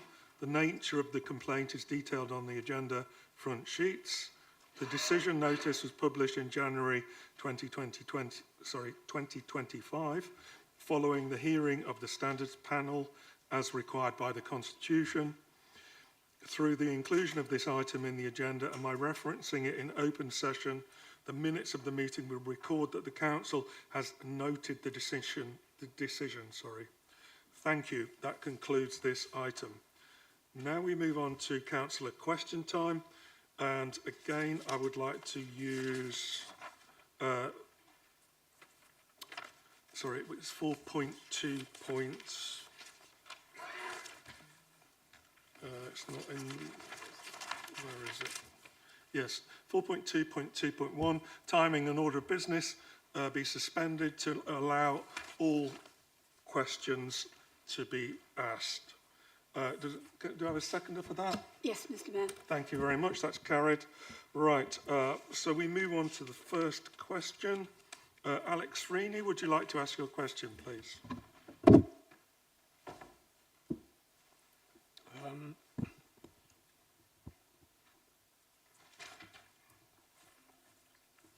Thank you, Mr Mayor. At last year's budget meeting, the leader of the council accepted a recommendation put forward by the Labour group to match the Police and Crime Commissioner's £15,000 investment in new CCTV cameras for Woodley Precinct. It was recorded in the minutes and verbally confirmed that he was very happy to accept this amendment and that it is a modest sum that will make a big difference. However, nearly a year later, this money has failed to materialise. The plans have now been approved by Woodley Town Council's Resources Committee, where there were suggestions that Wokingham Borough might be getting cold feet. Can the leader of the council reassure the residents of Woodley that he still approves of this investment, and if so, will he ensure the full sum is transferred to Woodley Town Council by the end of this month? Thank you for your question, Alex. I applaud your efforts on behalf of your community, and I welcome also your acknowledgement that I expressed a willingness to help. But matters have moved on since our budget setting meeting last February. At that time, Woodley Town Council estimated that CCTV for the precinct would cost approximately £30,000. And as the grant from the police was £15,000, it was agreed that the Borough Council would fund the additional £15,000. Over the course of the last year, there have been several conversations with the Woodley Town Partnership in relation to this matter. You are right that the money was not sent to Woodley Town Council, but that's quite simply because the money was no longer needed. The quotes that the Town Centre Partnership Manager received were lower than anticipated. Woodley Town Council's Strategy and Resources Committee, on the 26th of November 2024, resolved to proceed with the project based on the quotes received, and that this could be funded from the grant already obtained from the Thames Valley Police for this exact purpose. Therefore, it was agreed that the contribution from the Borough Council was no longer required. The money from WBC had been approved specifically for CCTV in the town centre, but should Woodley require our funds for this purpose, they will, of course, be made available. Alex, do you have a supplementary question? Yes, I do. Thank you for your answer, and I do agree there's a degree of miscommunication that's occurred between the two councils here. The reason I'm keen to secure a commitment from you tonight is because the CCTV that has been approved by Woodley Town Council doesn't cover Headley Road Car Park or Woodley Library, which are both owned by this council. Wokingham Borough historically boasts some of the best exam results in the country, but one of the greatest barriers for less affluent students is the availability of quiet space. Sadly, I've been informed by staff that their work is being disrupted by persistent antisocial behaviour. This includes verbal abuse of staff, playing loud music, and a particularly severe scene where around 8 teenage boys wearing ski masks threw eggs at the windows. My colleague Councillor Bello recently found 2 teenagers cycling down the Lidl food aisle with satsumas raining down on customers like a scene from Braveheart. There are now only 3 to 4 months left until exam season, and facilities like Woodley Library are vital because they stay open at the weekend. You have essentially already answered my question, but on this basis, can he reassure the young people of Woodley that this £15,000 or some other sum will still be ring-fenced for CCTV in the budget next month? The money is available, and it might be helpful, Alex, if you and I had a conversation about how we can progress this. I completely agree with your point about the importance of libraries as places of quiet learning and opportunity for all members of our community. And I, as you probably know, I'm rather a devotee and fan of libraries. So I'd be very receptive to your requests. But I think it would be really helpful if we met and had the opportunity to go through this rather than by just on the hoof and making any commitment other than the one we've already made, which we will honour, that £15,000 was put aside for CCTV in Woodley Town Centre, and that will still be available. Thank you very much.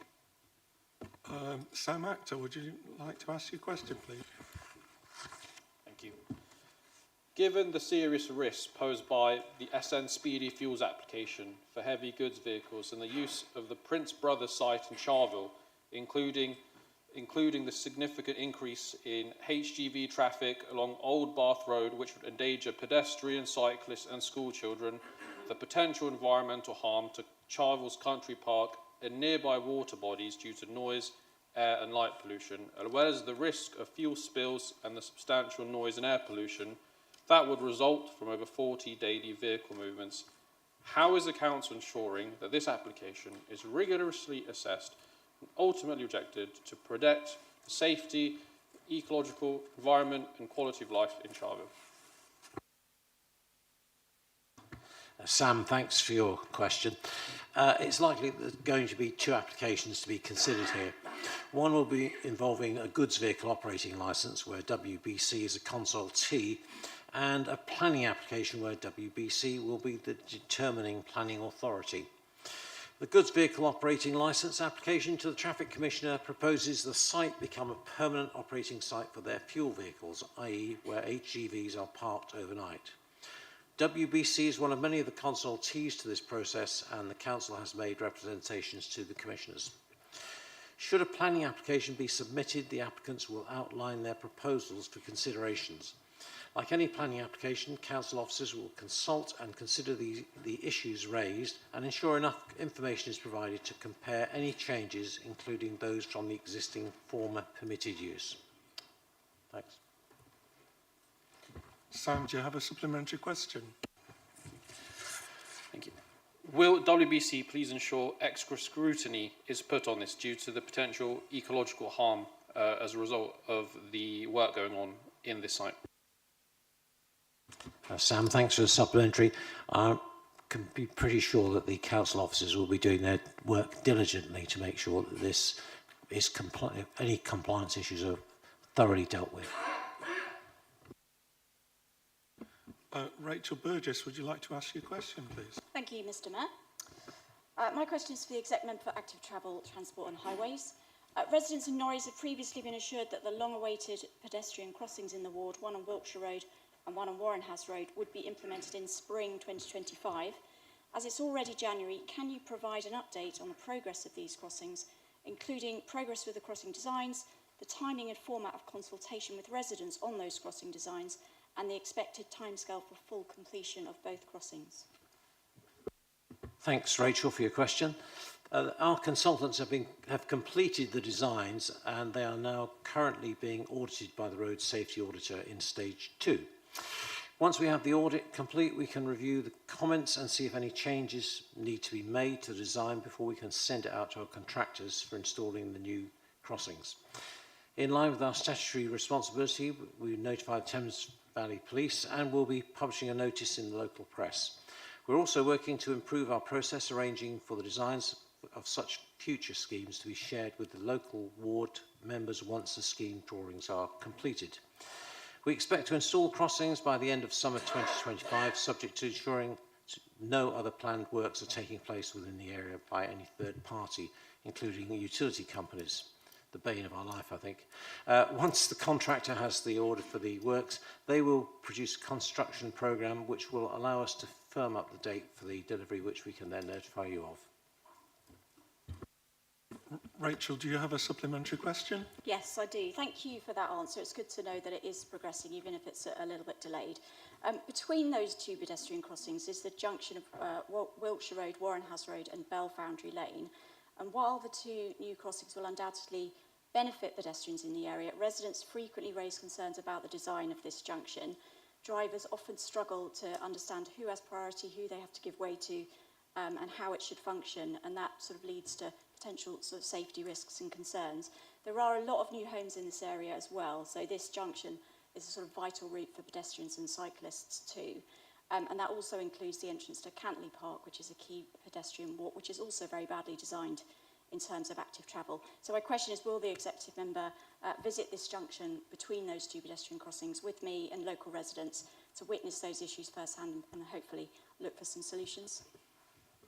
Rachel, yes, I'm quite happy to come arrange a meeting with you and also to take the results of our meeting to the officers just to get some more advice and give you a fuller response. Shahid Yunus, would you like to ask your question, please? Thank you, Mr. Mayor. My question is for the Executive Member for Resident Services, Inclusion and Poverty, Fighting Poverty. The Labour government's decision to increase national insurance on employees' wages and lower the payment threshold will significantly impact the voluntary sector in Wokingham. Could the lead member provide insight into the expected impact? Thank you for your question, Shahid. Council officers have been talking to the voluntary sector since the change was announced. It's too early to say for certain what difference the changes will make, but I'm happy to summarise our understanding so far. The impact of national insurance changes will differ greatly, depending on the charity's number of employees, pay levels and hours worked. Many of our smaller charities have mainly volunteer staff and low levels of employees, so we'll see a smaller impact. Charities who employ larger numbers of staff will see a greater impact. Some of them have chosen to share the financial cost to them publicly. We're in regular contact with our voluntary community sector partners through project work and management of commissions. As a council, we commission a number of services from charity partners. Going forward, the council will need to factor any additional national insurance costs into our overall commission. We've asked Involve, the infrastructure charity for the voluntary and community sector, to flag any concerns up to us about charities who are struggling because of this change. Clearly, money which charities spend on national insurance can't be spent on providing services to Woking residents. We hope that in the medium term, this money will help to stabilise public finances and prevent at least some of the need for charity support to our communities. But we remain very aware that charities are under financial pressure. Many are already in a difficult position because of cutbacks under the previous government and the sheer number of people in need. The council and voluntary sector will continue to work together as much as possible, pooling resources to support people. Because of the huge financial pressures on local government, we cannot always offer direct financial support, but we can often offer support in other ways to ensure that they're able to continue their positive work across the borough. I spoke in some detail about this support at November's full council meeting. Ultimately, this is a national issue. Clive Jones MP has raised the issue in Parliament with some constructive suggestions as to how the government could minimise the effects on charities and on other employers. Shahid, do you have a supplementary question? Yes, please. Thank you, Rachel, for your response. This is exactly the concern I have raised because of the employer increase in minimum increase in minimum wage, employer NI, which means less resources available to the voluntary sector so they can spend to provide the services. The concern is that whatever the small voluntary sector or a large organisation, there will be an impact. Whether it's just the scale of the impact, right? But my concern is the gap that will be raised. That means less people will be served. As a result of that, who is going to fill that gap? Either is the council considering giving additional funding, perhaps, or will the council fill that gap themselves by providing additional services? So thank you very much for your supplementary, Shahid. I think the honest answer to that has to be it is too early to give answers to that at the moment. We will continue to work very, very closely with the voluntary and community sector. We have very frequent meetings with them and we will continue to monitor and plan as best we can to work together to serve our residents. Shona Turtle, would you like to ask your question, please? Thank you, Mr. Mayor. My question is for the Executive Member for Active Travel, Transport and Highways. In answer to a supplementary question from my resident David Slight on the 24th of October relating to Star Lane Crossing on East Hampstead Park, we were told, due to constraints, the delivery of a new bridge or tunnel was not possible.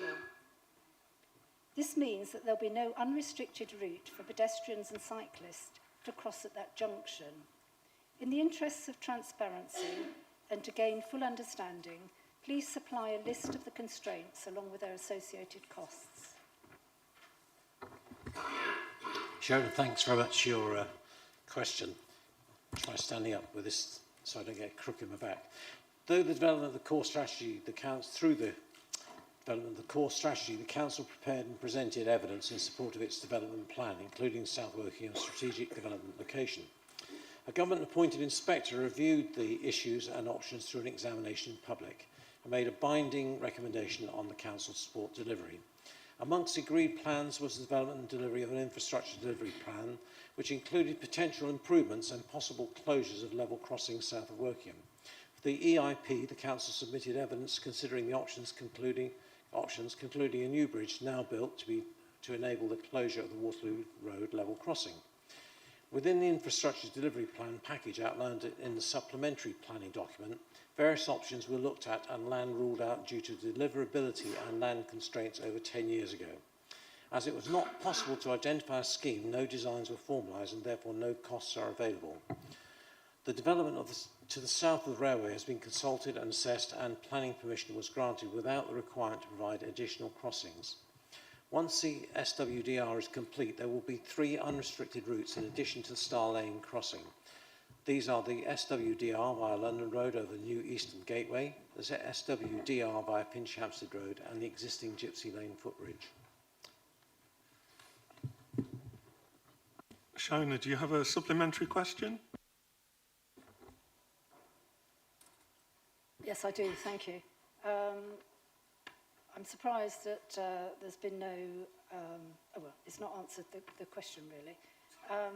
My supplementary question is, Network Rail has published a report recommending increasing its services from 2 to 4 trains per hour between Wokingham and Bracknell. This will increase the frequency and time the barriers are down, which will heighten the risk of misuse, especially among secondary school children whose only access to the school is over the crossing, potentially resulting in serious injuries or fatalities.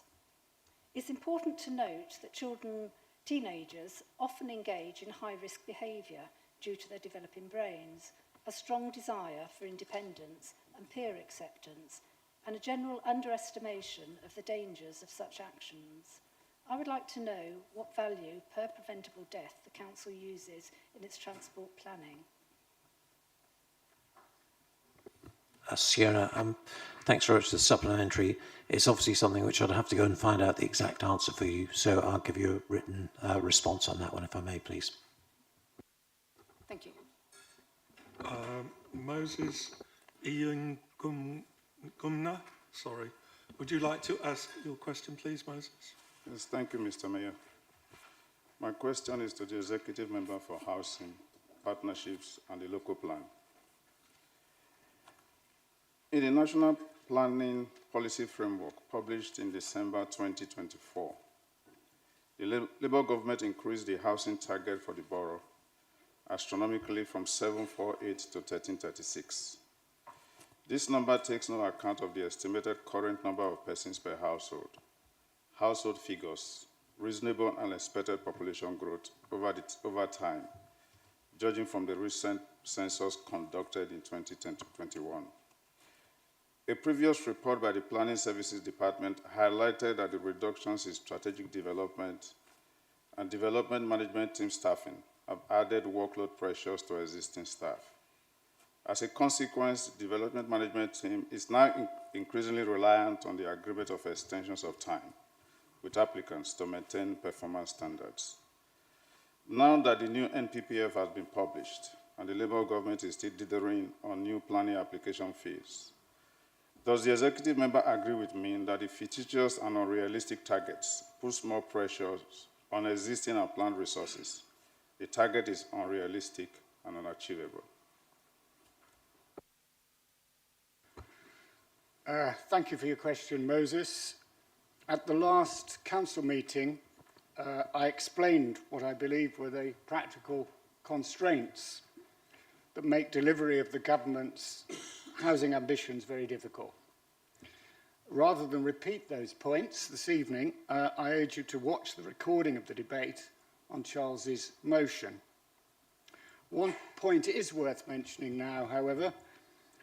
It would be more equitable to all parts of the country to adopt a truly national approach to the provision of new homes, encouraging development where it's most needed instead of falling back on the large-scale delivery in the south east, where investment and employment levels are already high.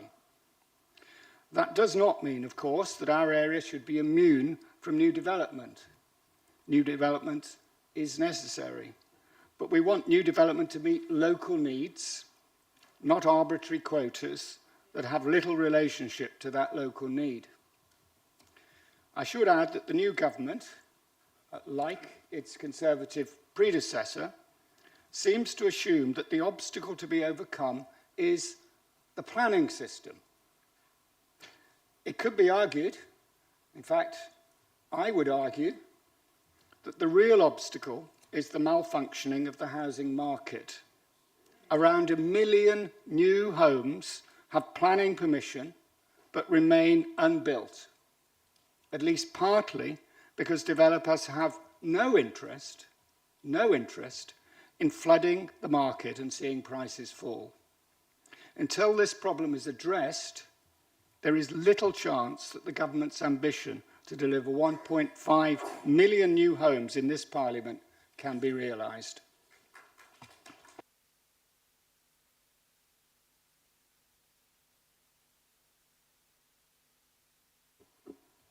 Moses, do you have a supplementary question, please? Yes, I do, Mr. Mayor. When I asked this question at the last council meeting, you alluded to the fact that when the new NPPF is published, there could be provision for revised planning application fees. It seems from your answer to my question that funding is not forthcoming. So my question is not so much what is happening at the centre. I'm more concerned about the funding restraints. So where does the council expect to get the additional funding if the Labour government makes no additional provision for the new development that is envisaged? Thank you for that supplementary, Moses. I think I should say that in direct response to what you've just asked, I think there is some discussion of councils being given some leeway to set new planning fees, and that will be a help. There's no question about that. And if that happens, and if that's actually delivered, we will be able to have more resource to help our planning officers. But it is important to say, there are going to be enormous pressures created by increased numbers. We will have multiple instances of major applications across the borough, all of which will need really high-level technical assessment and engagement with developers by senior officers with planning experience. And those are not to be found all over the place. There's already a shortage of experienced senior planning officers, and these developments taking place across the country, and particularly in the southeast, are going to mean there's more pressure in that regard. I have to say I have written to the Deputy Prime Minister expressing our concerns about changes in the NPPF and their impact on Wokingham and other councils in a similar position to ourselves. And I'm pleased to see you offering support on behalf of your party. But I have to say that I find it richly ironic that you say you are against the higher numbers the government is seeking to deliver in Wokingham, and yet your party is campaigning in the Winnersh by-election with the express intent of derailing the adoption of the new local plan based on the old lower numbers. If your party had its way, the council would immediately have to work on a plan that will meet the higher numbers. Your party, to be absolutely clear, would be inflicting the 1,336 new dwellings per year you say you oppose, Stephen, and foregoing the opportunity to deliver a more manageable 748.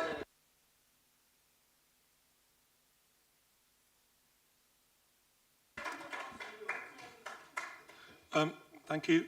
Yusra, are you online somewhere? Yes, Mr. Mayor. Would you like to ask your question, please? Yes, of course. My question is to the executive member for active travel, transport, and highways. Residents in my ward have reported and contacted several times over the period of last few months about the spate of accidents on Reading Road, Howe Drive Junction in Woodley. What is the council doing to mitigate the danger on that junction for residents? Thanks very much for your answer, Yusra. Your question regarding your question raising concern over safety at the junction. The Council reviews all the personal injury accident data provided by the police annually to determine if there are any locations in the borough that have a poor safety record.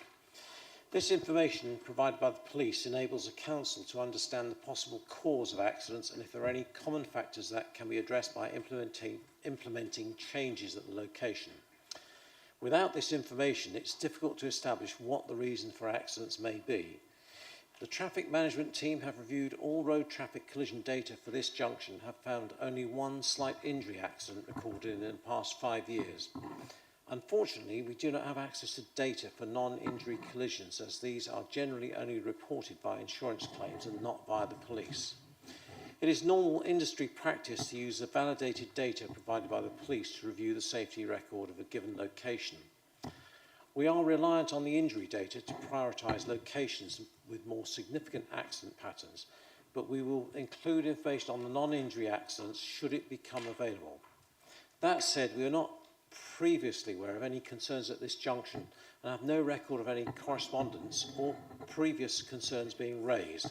While it doesn't meet the criteria for immediate action, we will continue to monitor it and consider any new feedback from residents.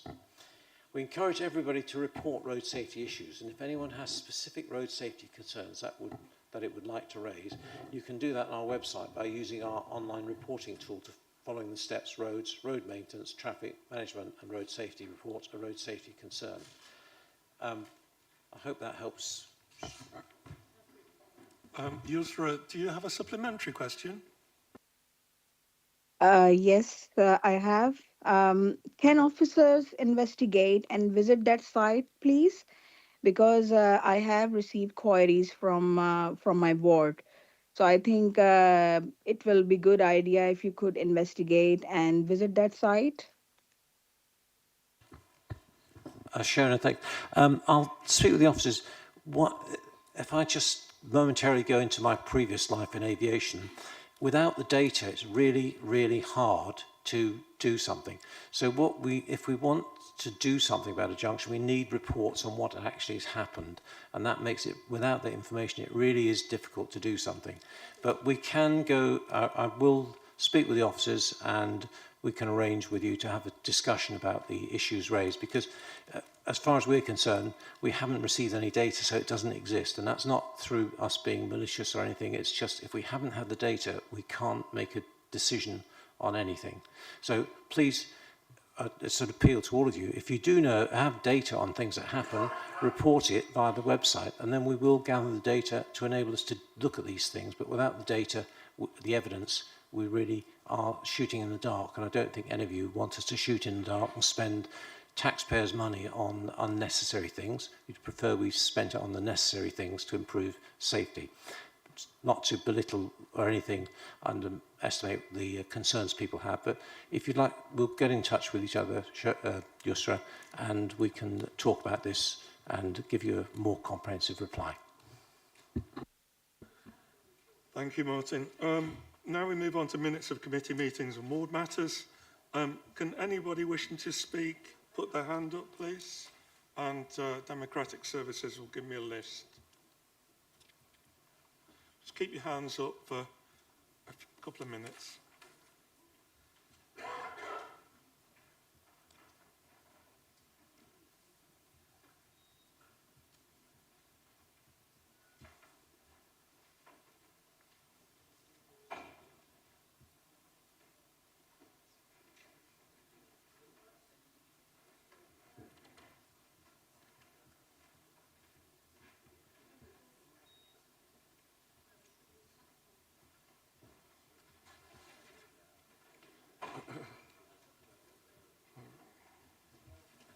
Thank you. Yeah. Thank you. Can you put your hands down? We'll start with Vishal, please.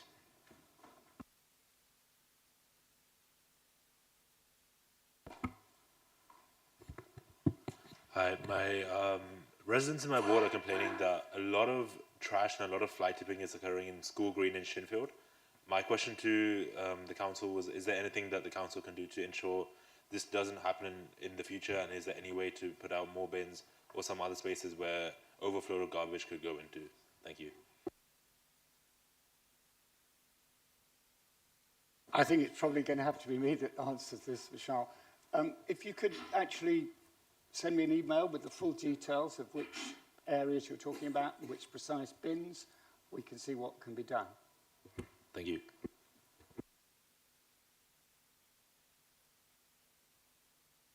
Sorry, more time. Yeah, no problem.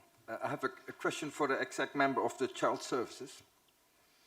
Over the past decade, a significant number of local authority-maintained schools in the UK have transitioned to academy status, including several schools within the Twyford, Ruscombe and Hurst ward. While this shift often follows consultation process with residents, several people in my ward have raised concerns that not all respondents might fully understand the long-term consequences of this change, particularly regarding the reduced role of local government in education. Academy trusts receive funding directly from the national government, bypassing the local authority. Despite this, the Wokingham Borough Council retains responsibility for ensuring that all children in the borough and within my ward have a school place. Furthermore, while Wokingham Borough Council continues to oversee special school needs, academy schools are required to address the diverse needs of pupils, including those requiring SEND support. I'm assuming this process depends solely on the expertise, commitment and funding of the academy trusts in my ward. And finally, in maintained schools, unresolved complaints can be escalated to the local authority. In academies, the process involves the Academy Trust and potentially the Secretary of State, creating a more complex and potentially discouraging route for individuals to seek resolution. What is the Council's strategy to address the balance between its own responsibility and the diminished direct oversight of academies within my ward? Well, again, I fear it's going to have to be me that answers in Prue's absence, Martijn. I mean, you've actually, in your question, set out quite well what the challenges are. I suppose your question does give me the opportunity to just amplify some of the points you've made and explain a little bit more fully that councils, not just this council, but councils generally have no authority over academies. Academies were, of course, set up to be independent of councils. That was the whole rationale behind their establishment. Academies are not, therefore, answerable to councils. They are answerable to the regional director of the Department for Education. And this council, along with all councils, is, as you quite rightly say, in the unenviable position of having responsibility for ensuring school places are available for all children and young people in the borough, but it has to negotiate with Academy Trust to secure those places. So in short, we have the responsibility, but we don't have the power. Now, when you talk about what is our strategy for dealing with this disconnect, well, our strategy is simply, if it can be called a strategy, is simply to try and build good relationships with the academies so that we can negotiate in a reasonable way with them and try and secure what is required for the well-being of all the children and young people in this borough. And that is how we have been conducting our relationship with the Academy Trusts, and that is how we propose to continue doing so in the future. I hope that at least gives some kind of reassurance to people in your ward who are concerned about this. Thank you, Stephen. Moses, would you like to ask your question next, please? Thank you, Mr. Mayor. My question was for the Executive Member for Children's Services, but I guess it will have to be leader of the council. Maybe I can anticipate your answer. This question is on behalf of the residents of Hillside whose children attend Oakbank School. When Ofsted conducted inspection in November 2023, Oakbank School was deemed requires improvement. Rather than take responsibility for the outcome of the inspection, Anthem Trust chose to pressure the senior leadership team. This ultimately led to the resignation of the head teacher, the deputy head teacher, and other members of the senior leadership team. This exacerbated the already bad situation at the beginning of the rumpus in spring 2024, with many parents rightly concerned about the standard of education and personal development of their children. The Ofsted inspection conducted in November 2024 has now firmly laid the blame at the door of the BOT with a worse rating of inadequate. Ofsted inspection report states, among others, turbulence in leadership and high staff turnover have destabilized this school community. As a result, lots of changes have been introduced. Many systems and procedures are new and not applied consistently well. The Board of Trustees has failed in their statutory duty to keep pupils safe. The school and those responsible for governance have not done enough to ensure that pupils behave well and receive an acceptable standard of education. It is instructive to know that Anthem changed to a spurious and opaque governance model in the autumn of 2023. So far, WBC's intervention has been limited to engaging the school leadership team, the trust, the regional director of education, but not the community parents who, in my view, are the critical stakeholders. My question is WBC utterly and truly powerless to take any action to restore sanity at Oakbank School and ensure that students get good quality education and overall personal development? Well, thank you for your question, Moses. It's very timely, given this report into what's happening at Oakbank, has been happening at Oakbank. As you quite rightly say, Prue is not here, so I will have to attempt an answer to you. She may well want to give you a more full written answer on her return. But I'm sure that all councillors across the chamber feel very much for the children at the school and their parents and families at this difficult time. The council is, of course, going to continue to do all it can to support the school, the children, and the parents. We have been trying to do all we can, and we will continue to do all we can. But it is really important to emphasise again a point that I was making in response to Martine's question a moment ago, that the council has a role it can play in trying to persuade, encourage, trusts to do certain things, but the trusts are not answerable to the council. The trusts are only answerable to the regional director of the Department for Education. The regional director will decide on the future of the school, not the council. It is really important to emphasise that these bodies, these trusts, were set up to be completely independent of local authority control. And I have to say, we're now seeing the fruits of that. Stephen Newton, please. Thank you, Mr. Mayor. My question is to the Executive Member for Active Travel, Transport and Highways.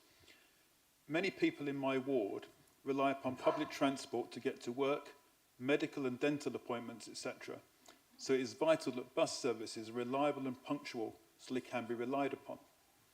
There is currently an issue in my ward where services are frequently delayed, causing disruption to passengers, stress, uncertainty and missed appointments. Yet I believe that there is a fairly simple and straightforward solution. Can I ask the executive member to talk with officers about relocating the bus stop, currently located on the bypass in London Road, back to its previous location in the lay-by on the main London Road? I understand that Early Town Council, who own the bus stop, are willing to relocate it, but we need Wokingham Borough Council officers to engage with Reading Buses and Early Town Council if this is to happen. Not only will it help vital bus services run to time, but it will also help with easing congestion in the area, which will reduce emissions from vehicles stuck in traffic, and help with parking management at the Aisha Mosque. This may require a small amendment to the Bus Service Improvement Plan 2024, but apart from some publicity, would be at zero cost to List Council and greatly improve things for residents who use the affected services. Thank you. Thank you, Stephen. Sorry, thank you for your question. I think the best thing for me to do is to say that we will give you a written response and I'll speak with the officers about what is possible. Charles Margetts, please. Thank you, Mr. Mayor. To be honest, I'm not quite sure who this question's to. It relates to the property department here and a bit of help with that. I'll explain. Rooks Nest Sang, on the border between my ward and Barkham, has suffered for about 18 months from a continual problem with flooding. The countryside services people have been very receptive and responsive and sorted out the short-term problems. But there is a longer-term problem which requires more work, where they need access from the farm next door to do drainage work, which falls under property. And we seem to be having problems unblocking this blockage, so to speak. And it was really to ask for help in actually helping the officer in countryside services get this work programmed, get this work planned and get this sorted out. Just for a change, I think it falls to me to answer this one. And I think, not because anyone's absent on this occasion, but because I think this technically will come under my remit. I'm very happy to offer what help we can. Perhaps we could have a conversation, Charles, afterwards, or on another occasion that just gives me absolute clarity about where we're talking about and exactly the pieces of land and the access issues. And I will raise this with our assets team. Adrian Betteridge, please. Thank you, Mr. Mayor. My question actually is for the Leader of the Council, directly. The local plan update contains well-reasoned proposals for where in the borough new development is most sustainable, and much of it is in my ward of Barkham and Alberfield. Residents in the ward are mostly understanding of the process by which those decisions were reached, but they are very frustrated that the sustainability assumed in the plan could be undermined by the approval of multiple speculative proposals in which the lack of a 5-year land supply inherited from the previous administration is a significant factor. Could you give an update on progress with the local plan update and how this will give protection against speculative development in the future? Thank you. Thank you for your question, Adrian. And just before I directly answer that, I heard a few moans of protest when you said we inherited the lack of a 5-year land supply. You're absolutely correct. We could not demonstrate a 5-year land supply as of February 2022. But to come to your question itself, rather than the comments on it by other councillors, our new local plan, and I should emphasise this is the product of work by our excellent officers under two different administrations, the previous Conservative administration and the current one. And that local plan should be submitted to inspector's examination next month. And it may be worth reminding everybody what I said earlier. We will be proceeding on the basis of 748 new dwellings a year, not the 1,336 we would have to proceed with if we did not take advantage of the transitional arrangements the government announced as part of the NPPF changes. And those transitional arrangements have, thankfully, been extended a little. We have a little bit more leeway. So we are going to be submitting this a few weeks later than we originally planned.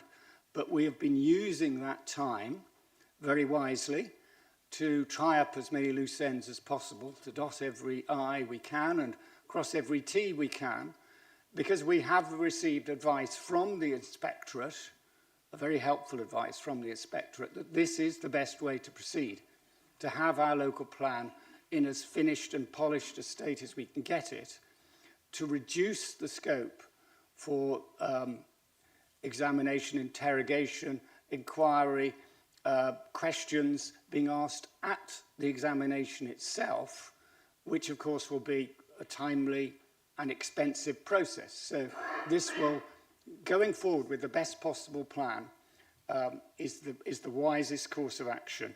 It will, of course, help us, I think, get through that inquiry, that inspector's inquiry or examination successfully. And once we do that, I have to say, once we have our local plan approved at the examination, the whole borough will benefit from the protections it provides against unplanned, undesired, speculative developments that we would wish to refuse permission locally. At the moment, we're not in a good position to defend our borough. With a new local plan in place, we will be. Rebecca Margetts, please. Thank you, Mr. Mayor. My question's to the member for Active Travel and Transport. Sorry, it's you again. I'm aware of some plans between Finchampstead Parish Council and WBC to change the old War Memorial Junction in Finchampstead, and this includes road closures. None of the elected borough councillors have seen sight of these plans, nor have we been included in any discussions about this junction change. Please could I ask that you provide us with the details of these plans for the scheme and the works involved and consult us on it? Rebecca, yes, a good question, and I'm not familiar with it at all, but I will get a written reply to you and deal with that. Sorry, can you press your... Thank you.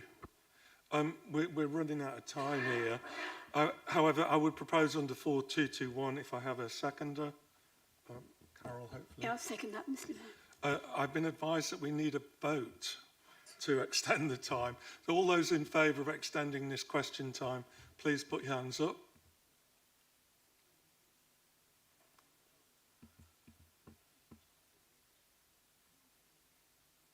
Thank you. Have you got those?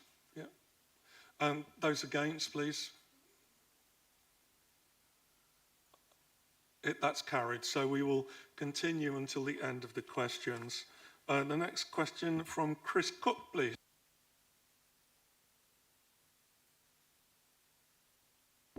Thank you. My question is for the Executive Member for Active Travel and Transport. Sorry. The new Tannhouse Bridge over the railway is now open, and it's a great improvement on its predecessor for pedestrians. However, the path to the south has been left in a very poor condition as a result of the construction work by Network Rail, to the extent that residents are avoiding using the bridge. I know there are longer-term plans to provide through access to Molly Millers and improve the bridge with ramps, but while we are waiting on these plans, can the Council work with Network Rail to urgently restore the existing path to a usable state, at least as good as it was before? Chris, thanks very much. You're not the only person who's informally at least mentioned this to me, but I will speak with the officers and take a visit. My plan is to go and have a look at it myself as well next week, just so I can get a feel for the situation, and we'll get back to you with what can be done. Next is Jackie Rance, please. Thank you, Mr. Mayor. At full council 21st November 2024, Councillor Gray asked the Executive Member for Housing, when will the vacant community flat at Frensham Green be used for housing? The Executive replied he didn't know, revealing there is a real shortage of affordable housing and residents are desperate. Since its closure in July 2024, scaffolding went up on the community flat in September to deal with cracks, then came down, presumably because the work was finished, all of which I saw in November. January 2025, the scaffolding is up again. The public is constantly told about costs and money is tight. How much should putting up and bringing down and putting up scaffolding cost, apart from the actual work? And why are there properties in Hyde End Road vacant for 2 years and in Wychelm vacant for 2 years and Wheatfields not being used for the desperate residents? Thank you for your question, Jackie, a characteristically Jackie-like question. If I may say so, there are structural problems in the building that you initially referred to, which we've been trying to address. There are all sorts of complications that have arisen, which I will happily provide you with a written answer so you can more fully understand the nature of the challenges we face with that building. But the aspiration is unquestionably to ensure that we have affordable housing for those residents who need it. We've heard very clearly this evening from our tenant volunteers how important it is that we increase the amount of affordable housing available. Your point about voids and properties that are empty, lie empty, is a really important one. We are trying to manage the void process to try and avoid properties remaining empty for long. Sometimes it's unavoidable because some work needs to be done between tenants to make the property usable again by new tenants. So it is sometimes inevitable that there is a protracted period. We are trying to minimize the protracted periods, but it's also important to recognize in some cases vacancies or emptiness is a problem created by an elderly person going into care, and it's not entirely clear whether they're going into care permanently or temporarily, and we can hardly evict them from their home if they're going to return to it in a short period. But if you would like to pass on to me the details, if you could email with the details of all the properties you've mentioned, I'll try and find out what the precise explanation is in these cases. But be assured, we are very committed to trying to ensure we maximise the amount of affordable housing we can secure for those people who desperately need it. Rob Comer, please. Thank you, Mr. Mayor. In summer last year, I was contacted by a charity that part owns a property in my ward, Seaford Court. To be more precise, they actually have a significant legal charge on that property. And the charity now has an agreement with the council to modernise and reopen that building to provide homes for children leaving care. Both Caritas, the charity, and I are in support of this, and in discussions around autumn, I was led to understand that this was expected to open during this financial year. Given that we're now in January, I wonder if the executive member, I was hoping to address this to Prue, but unfortunately I guess it will have to fall to Stephen again. But I wonder if the executive member could provide an update on the progress towards this building coming into use and providing these homes for care leavers. Thanks for that, Rob.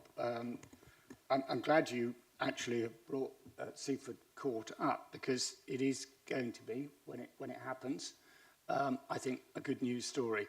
My understanding is that we intend to open Seaford Court in March, so that will be within the financial year, and it will support 10 care leavers. Now, I say this is good news. It's obviously good news for care leavers who will have this dedicated accommodation, which is something we've been striving to secure, more accommodation for care leavers. But it's also good news for the council financially, because it means that we will actually mitigate some of our costs. So that is a really good piece of news, and thank you very much for mentioning it. So it should be happening in March, and it should be 10 care leavers. Alison Swaddle, please. Thank you, Mr. Mayor. My question is to the Leader of the Council. and some of it refers to issue already discussed by Councillor Freeney. At Budget Council in February 2024, this council voted to contribute £15,000 to install CCTV cameras in Woodley. However, the money approved is funding a CCTV project in the precinct, the length of the precinct. It doesn't include the Headley Road car park or covering Library Parade. Those of you who know Woodley will know this is a walkway with 2 GP surgeries, Lidl, several shops connecting the car park to the precinct. Residents and Woodley Town Council are very concerned about potential dangers to users of the car park, and we believe installing CCTV here would significantly improve safety and decrease fly tipping in the recycling banks area of the car park. Councillor Freeney has rightly highlighted the importance of deterring ASB at the library. I'm very sorry to say that I believe you've deliberately misrepresented the minutes of the Strategy and Resources Committee of Woodley Town Council. I'm a member of that committee. I was there and I've just checked the minutes, which say members suggested it would be for Woking and Borough Council to fund this, CCTV at the car park and the library, noting that they already provide their own CCTV in the Waitrose car park. And the meeting resolved to approve the project, but there was no mention of returning any funds. Rather, it was strongly felt at the meeting that the Borough Council would be really pleased that the funding that they had approved by all the members would be now available to enable fuller coverage of the town centre, not just the length of the precinct. And surely you want to help significantly improve safety in Woodley. I haven't finished. I ask simply that this council amends the terms of the funding for Woodley CCTV so that it includes WBC-owned Headley Road car park and the Library Parade. Thank you. Well, apologies for butting in before you finished, but I think you can understand why I thought you had. It was very, very impressive. Yes. Well, I think I have answered this very largely in relation to the question Alex answered in his supplementary. And I'm very happy to include you in that meeting, Alison, so we can discuss how we might actually bring about the aspirations you've just expressed. So if you would like to liaise with Alex, and we can find a date to talk about this and find out how we can move it forward. The commitment to provide the money for CCTV in Woodley Town Centre is still there. It's not been removed. And finally, Catherine Glover. Thank you, Mr. Mayor. I too am going to address the failure of an academy trust, the same one that Moses spoke about. On Friday afternoon, parents of the pupils at Oakbank School in Spencer's Wood were informed that the November Ofsted inspection had concluded that the school was inadequate in all areas: quality of education, behaviour and attitudes, personal development, and leadership and management. The Anthem Trust, which runs the school, has failed to make improvements since Oakbank was first rated requires improvement 5 years ago, in January 2020. It was re-inspected with the same result a year ago, and now it has sunk even further. Parents were, of course, already worried about the school and the education their children were receiving. It must be devastating to have one's fears confirmed, especially as many parents were trying so hard to work with the school to improve matters. It's worrying also for parents of children who will be going to secondary school next year or the year after, and I am deeply saddened by it. Spencer's Wood and Swallowfield ward is right on the edge of the borough. Public transport is limited, and we already have the problem of getting a huge number of children to and from other schools at a considerable distance, whether or not they're entitled to free transport. This puts pressure on those other schools, pressure on the road network and the environment, and it puts pressure on the children themselves. The ward is economically disadvantaged by not having a good local secondary school, and our community is impoverished by the daily diaspora of children. What can the council do to help?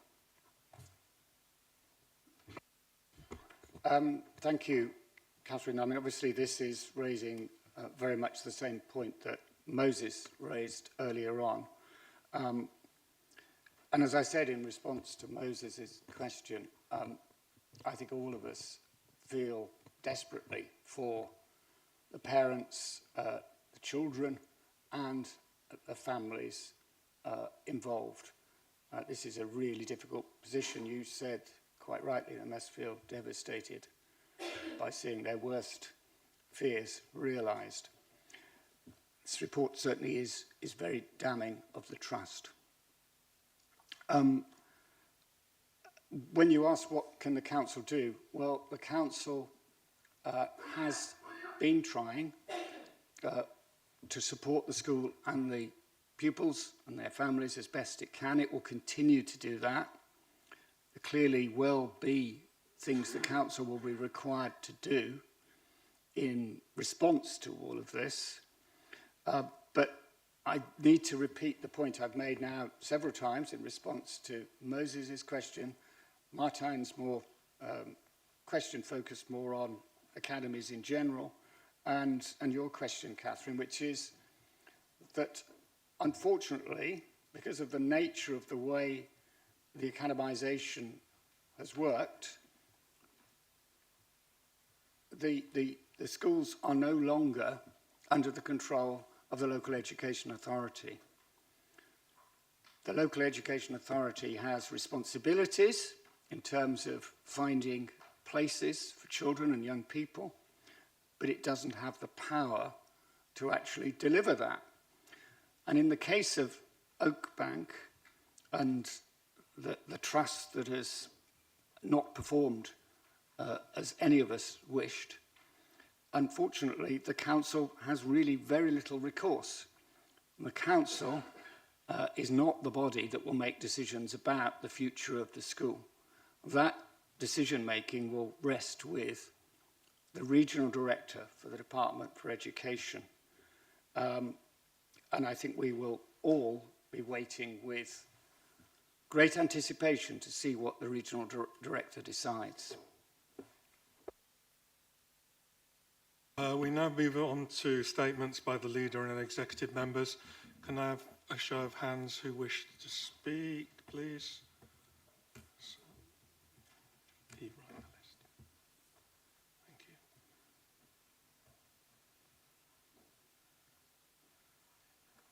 you. Mark Ashwell, Stephen Conway, Rachel Bishopford, and Martin Alder. And David. Should we start with you, David, please? Thank you, Mr. Mayor. On Monday, the 13th of January, the Director of Adult Services received notification of our site visit from the Care Quality Commission. This will take place on the week commencing the 10th of March, 2025. CQC will be assessing how well the local authority is performing against our duties under the Care Act 2014. The site visit to Woking will include face-to-face contact or online meetings with staff, some councillors and leaders. Before the assessment, they will also talk to partner agencies, but most importantly, and most of this is during the assessment, they will talk to several people who use care and support services and their carers. As an addition, I've just seen an excellent video by partner organisations about their work with Woking Borough Council.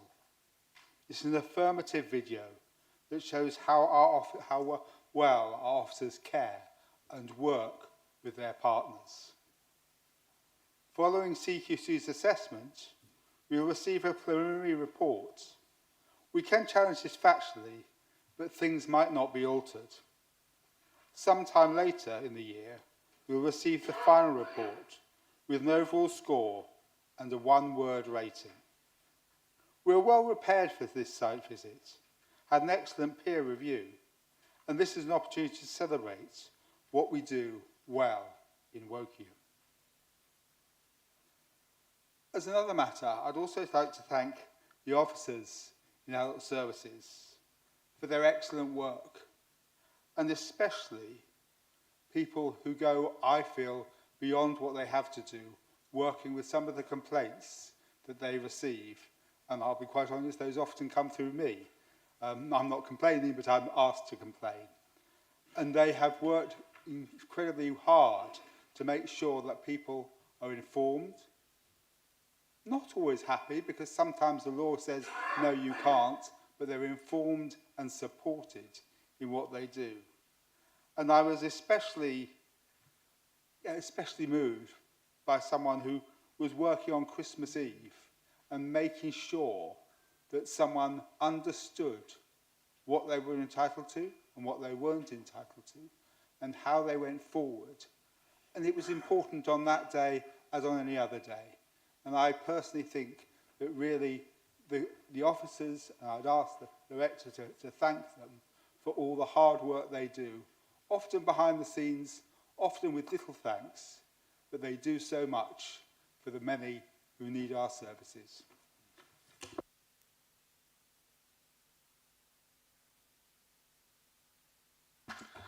Rachel Bishop-Firth, please. Thank you very much, Mr. Mayor. I wanted to say a thank you. A thank you to the officers from right across the council and to our voluntary and community sector partners and members of the public who took part in the effort before Christmas to sign eligible pensioners up for pension tax credit. Pension tax credit is an enormously valuable benefit which can make a huge difference to the lives of older residents on the lowest incomes. It directly boosts income and it opens access to a number of other means-tested benefits, from free TV licences to council tax reductions and winter fuel allowance. Last autumn, we identified that as many as 845 households here in Woking Borough could be missing out on pension credit. There was a deadline of the 21st of December for people to sign up to get this benefit if they were going to get winter fuel allowance for this winter. The council and our voluntary and community sector partners swung into action. To mention just a few of those who helped, the council finance team sent out around 1,000 letters to pensioners that they had identified as potentially being eligible for pension tax credit, but not yet claiming it. The communications team publicised the issue in resident newsletters and the council website among various communications. Council-facing staff advised members of the public. The council's welfare services and volunteers in our library service and Age UK Berkshire helped people to make claims. And members of the public spread the word to neighbours and to family members. We probably won't get an estimate of the difference that we've made for some months, but we do know, for example, that links on the council web page generated hundreds of checks on the government's pension credit eligibility checker. So thank you to everybody who made a difference. We will, of course, still be supporting pensioners to access this benefit throughout the year. In doing this work, we've become aware that the DWP knows which individuals are eligible for pension tax credit but haven't yet claimed it, but at the present time, it's their policy not to release this information to councils. I am exploring with the officers, as well as with Clive Jones' office, whether we could approach the government to get this policy changed, as this would be hugely beneficial to us in being able to contact and support older residents on the lowest incomes. Thank you very much. Stephen Conway, please. Thank you, Mr. Mayor. I'd intended to speak initially on progress with the new local plan. Adrian's question earlier on, the other Adrian's question earlier on, has preempted a little of what I wanted to say, but I want to just remind colleagues that we will be submitting the new local plan for inspector's examination next month, and I want to take this opportunity to thank our officers in the planning service for the absolutely splendid work they've done on the local plan, not just in the preparation of this final version for submission, but over many years of hard work on successive drafts and successive iterations for both the previous and the current administration. And I'm quite sure that Wayne, who was executive member for planning and the local plan under the previous administration, would want to echo that thanks to our officers for their splendid work. I think we have, fortunately, the opportunity created by the easing of the very stringent original timetable for submission under the transitional arrangements announced by the government back in the end of July, to ensure that as many loose ends are tied up as possible before submission, rather than be left to be resolved at examination. I really want to emphasise how important that is. We have been ensured by the inspectorate, who gave us a planning inspector to guide us through this process, to advise us on how we best proceed. And the advice we got from that planning inspector was it was really important to take the time now to actually make sure that the plan was in a good state, so that there was less to deal with when we got to examination. That would save time and save money in the long run, and we have done that, and I'm very pleased that our officers have worked so hard. It is a challenge because we have to get statements of common ground with other councils, and some of those have been easier to get than others, and some councils, as is always the case, object to different parts of a plan, and we have to narrow down the areas of disagreement so we can try and resolve them as much as possible during the examination. But I want to repeat that by taking advantage of the transitional arrangements, as we've done, we will be able to proceed on the old number of 748 new dwellings a year, rather than have to start immediately to work on a further local plan that would have to deliver 1,336 new dwellings a year. I would also like to take this opportunity, Mr. Mayor, to thank our housing team for the absolutely fantastic work they have done on the Groveland scheme. Pauline had alluded to the Groveland scheme, I think, earlier on. The Groveland scheme in Winnersh was nominated for a national award this week. And in fact, some of our planning officers went to the award ceremony. We were shortlisted. Unfortunately, we didn't win, but to be shortlisted in a national competition against really very stiff competition, I have to say, was a great achievement in itself. And Grovelands, for those who are unfamiliar with it, is a new development of high quality and energy efficient homes, of which we can all be proud. It provides impressive temporary accommodation for those in our community who have been made homeless, and saves the council money by reducing its liability to expensive bed and breakfast emergency accommodation. So this is a really excellent project of which we can all be proud. And again, I want to thank our officers for the enormous work they put in to making Groveland such a success. Thank you, Mr. Mayor. Thank you. Mark Ashwell, please. Thank you, Mr. Mayor. And now for something completely different. As Executive Member for Business and Economic Development, I wanted to give you an overview of some of our work to date. Our overarching ambition is to enable business to lead. I've run my own business for over 45 years, so I know that we in business have a short attention span when working with others and are often accused of not putting our heads above the parapet when engaging with local government and community. I would say that if enabled, we can lead in Wokingham Borough for an economy for all, where nobody is left out, and with a focus on developing a strategy based on principles of inclusive growth and community wealth building. So with that in mind, we've been working on a borough-wide economic development strategy, and I'd like to share some headlines with you tonight. On the face of it, we're a thriving economic borough, but drilling down, our opportunity lies in the fact that we have 180,000 people, and that represents a massive 15% growth over 10 years.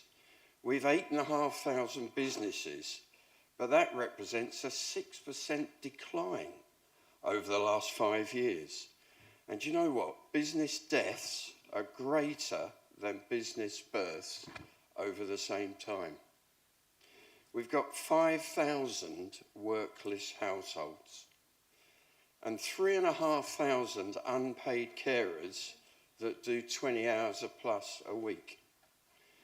We've got 79% of us are in employment, but that's 6% down from the 85% in employment over the last 2 years. And also, there's a markedly rising pay disparity in full-time work between men and women. I'll let you work out which way that goes. Our action plan is to promote a growing and a greener economy for everyone. The strategy aims to ensure the future continued economic success of the borough by tackling barriers to growth, ensuring the right conditions for growth, and by striving to make sure economic success is open to all and nobody is left out. We're going to do this by developing principles of inclusive growth through community wealth building, maximising productivity, increasing business innovation and competitiveness, improving skills, employability, and tackling those inequalities. And last but not least, we're going to enhance place and infrastructure. And focusing on place and infrastructure, we're working on our town centre strategies. These will include all of our town and village centres, high streets and retail hubs. We've commenced with Woodley, Wokingham Towns and Twyford Village. It's a village, not a town. All our towns have recovered from the pandemic better than most across the nation. We've been measuring footfall data via mobile phones, which show a year-on-year rise, with Woodley being our shining light, 12% up from pre-COVID figures. Unlike some parts of our country, we do not need to save our high streets, but we do need to nurture our high streets. We need town centres that help everybody to thrive and where everybody feels they belong. We need to support businesses to create ecosystems for sustainable growth, and we need to celebrate the individuality of our towns. But most of all, we need to change the narrative from a struggling high street to a different town, one built on exponential activities, partnerships, and strong communities. I highlight our California Village Centre in Finch Hampstead. A 6-month pursuit of a petition to effect changes to a new traffic works has had a negative effect on our retail hub. This narrative has been a hindrance to our businesses in California Finch Hampstead. There's an extremely strong community in Finch Hampstead that supports its businesses in California. And I'm personally determined to work with them to make the most of their newly enhanced centre. I sum up by saying we all have a responsibility to change that narrative and nurture our high streets. Thank you.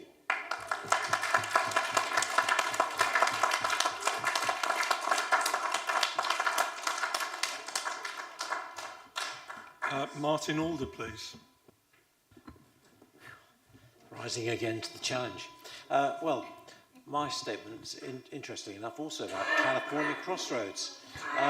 This has been a project that's involved both of the administrations, previous and current, and its origins go back several years. The decision to proceed with the project and award the contracts was taken by the previous administration and was a bold and forward-looking one. It's been good to see the project continue and reach completion. California Crossroads has its own unique characteristics. These have not gone unnoticed by the national press. These characteristics were driven by the uniqueness of the site and its complexity. This required an innovative solution with its attendant challenges. The result is quite a unique piece of work which reflects well on us as a borough. Forward-looking. The physical works are now substantially complete and we have gathered data and evidence on the actual operation. It's quite reasonable that people had concerns as to how it would function during the initial period of operation. Having listened to these, I spent the period driving through the junction from varying directions over an afternoon, with a short break in between in a local cafe, which will remain nameless, to observe others passing through it. I was pleasantly surprised at how well it works, even during the busy school pickup time. I'm pleased to be able to reassure members and the public that the RSA safety audit has been completed and the results of this safety assessment are now available. I'm pleased to announce that the results of it align with my own first impressions of a different but safe and functional junction. Full details, Peter has seen them, I've seen them, but they are or will be available shortly for all those who wish to read them. It's 41 pages of exciting reading, I can assure you. I would like to thank all of those in this room and beyond who participated in the creation of this new piece of infrastructure. Just add a little piece, it has now become also a tourist attraction in some of I would like to thank those who provided those honest challenges, and that's important. We didn't know quite how probably none of us have expected how it was absolutely going to work, but you provided honest challenges during the process of delivery that's ensured that what we have is a piece of infrastructure that we can all be proud of. Thank you. Now we move on to statements from council-owned companies. Are there any statements? David? Anyone else? No, just David. Please go ahead, David.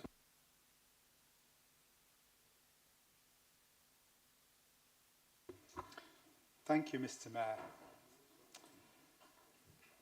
Something that we want to celebrate during the assurance visit that I talked about earlier is the acquisition of Bluebell House. The turnaround at Bluebell House is something that Woking Borough Council can be really proud of. Through partly significant investment, we have spent 1.7 million there, and this has been made to improve both the built environment and the quality of care that residents receive at Bluebell House. Working with residents and families at Bluebell House, we've delivered a programme of refurbishment. We've created a, I believe, high-quality, dementia-friendly home that people can live in and be cared for and call their home. Now, this has included refurbishing all the bedrooms. We've had to go through all the bedrooms and make sure they're of a good standard, and corridors, so that we can support residents to feel that where they live is indeed their home. We have invested in a new state-of-the-art call bell system, which has enabled Optalis to improve the efficiency and quality of care at the home. And certainly, feedback that we've heard from residents and their families has been overwhelmingly positive, and I fully expect the final bedroom to be redecorated by the end of this month. Increased capacity was obviously a key driver in the acquisition decision. We've seen this increase since we purchased the home. When we bought the Berkshire Care Home as it was then, they had only 17 residents living at the home. This has now increased to 33, and we expect full occupancy, which is 50, by the spring of this year. Investment has also been made to infrastructure at Bluebell House, and we have created a safer, more efficient home for our residents. Now, part of this is ordinary stuff, but it has included installation of a new boiler. The old one kept falling, Mr. Mayor, breaking point down. of order. Under 4.2.23, the limit for this item is 3 minutes. The councillor has overrun.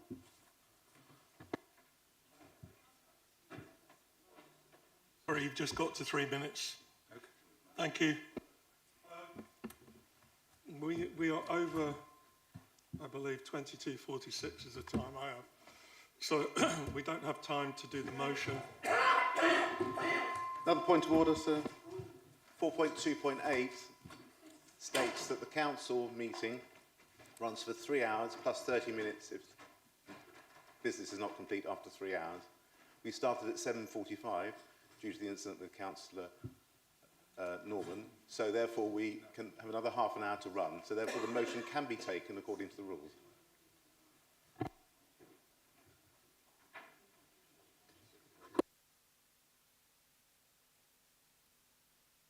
We include adjournments apparently, so your challenge is not valid.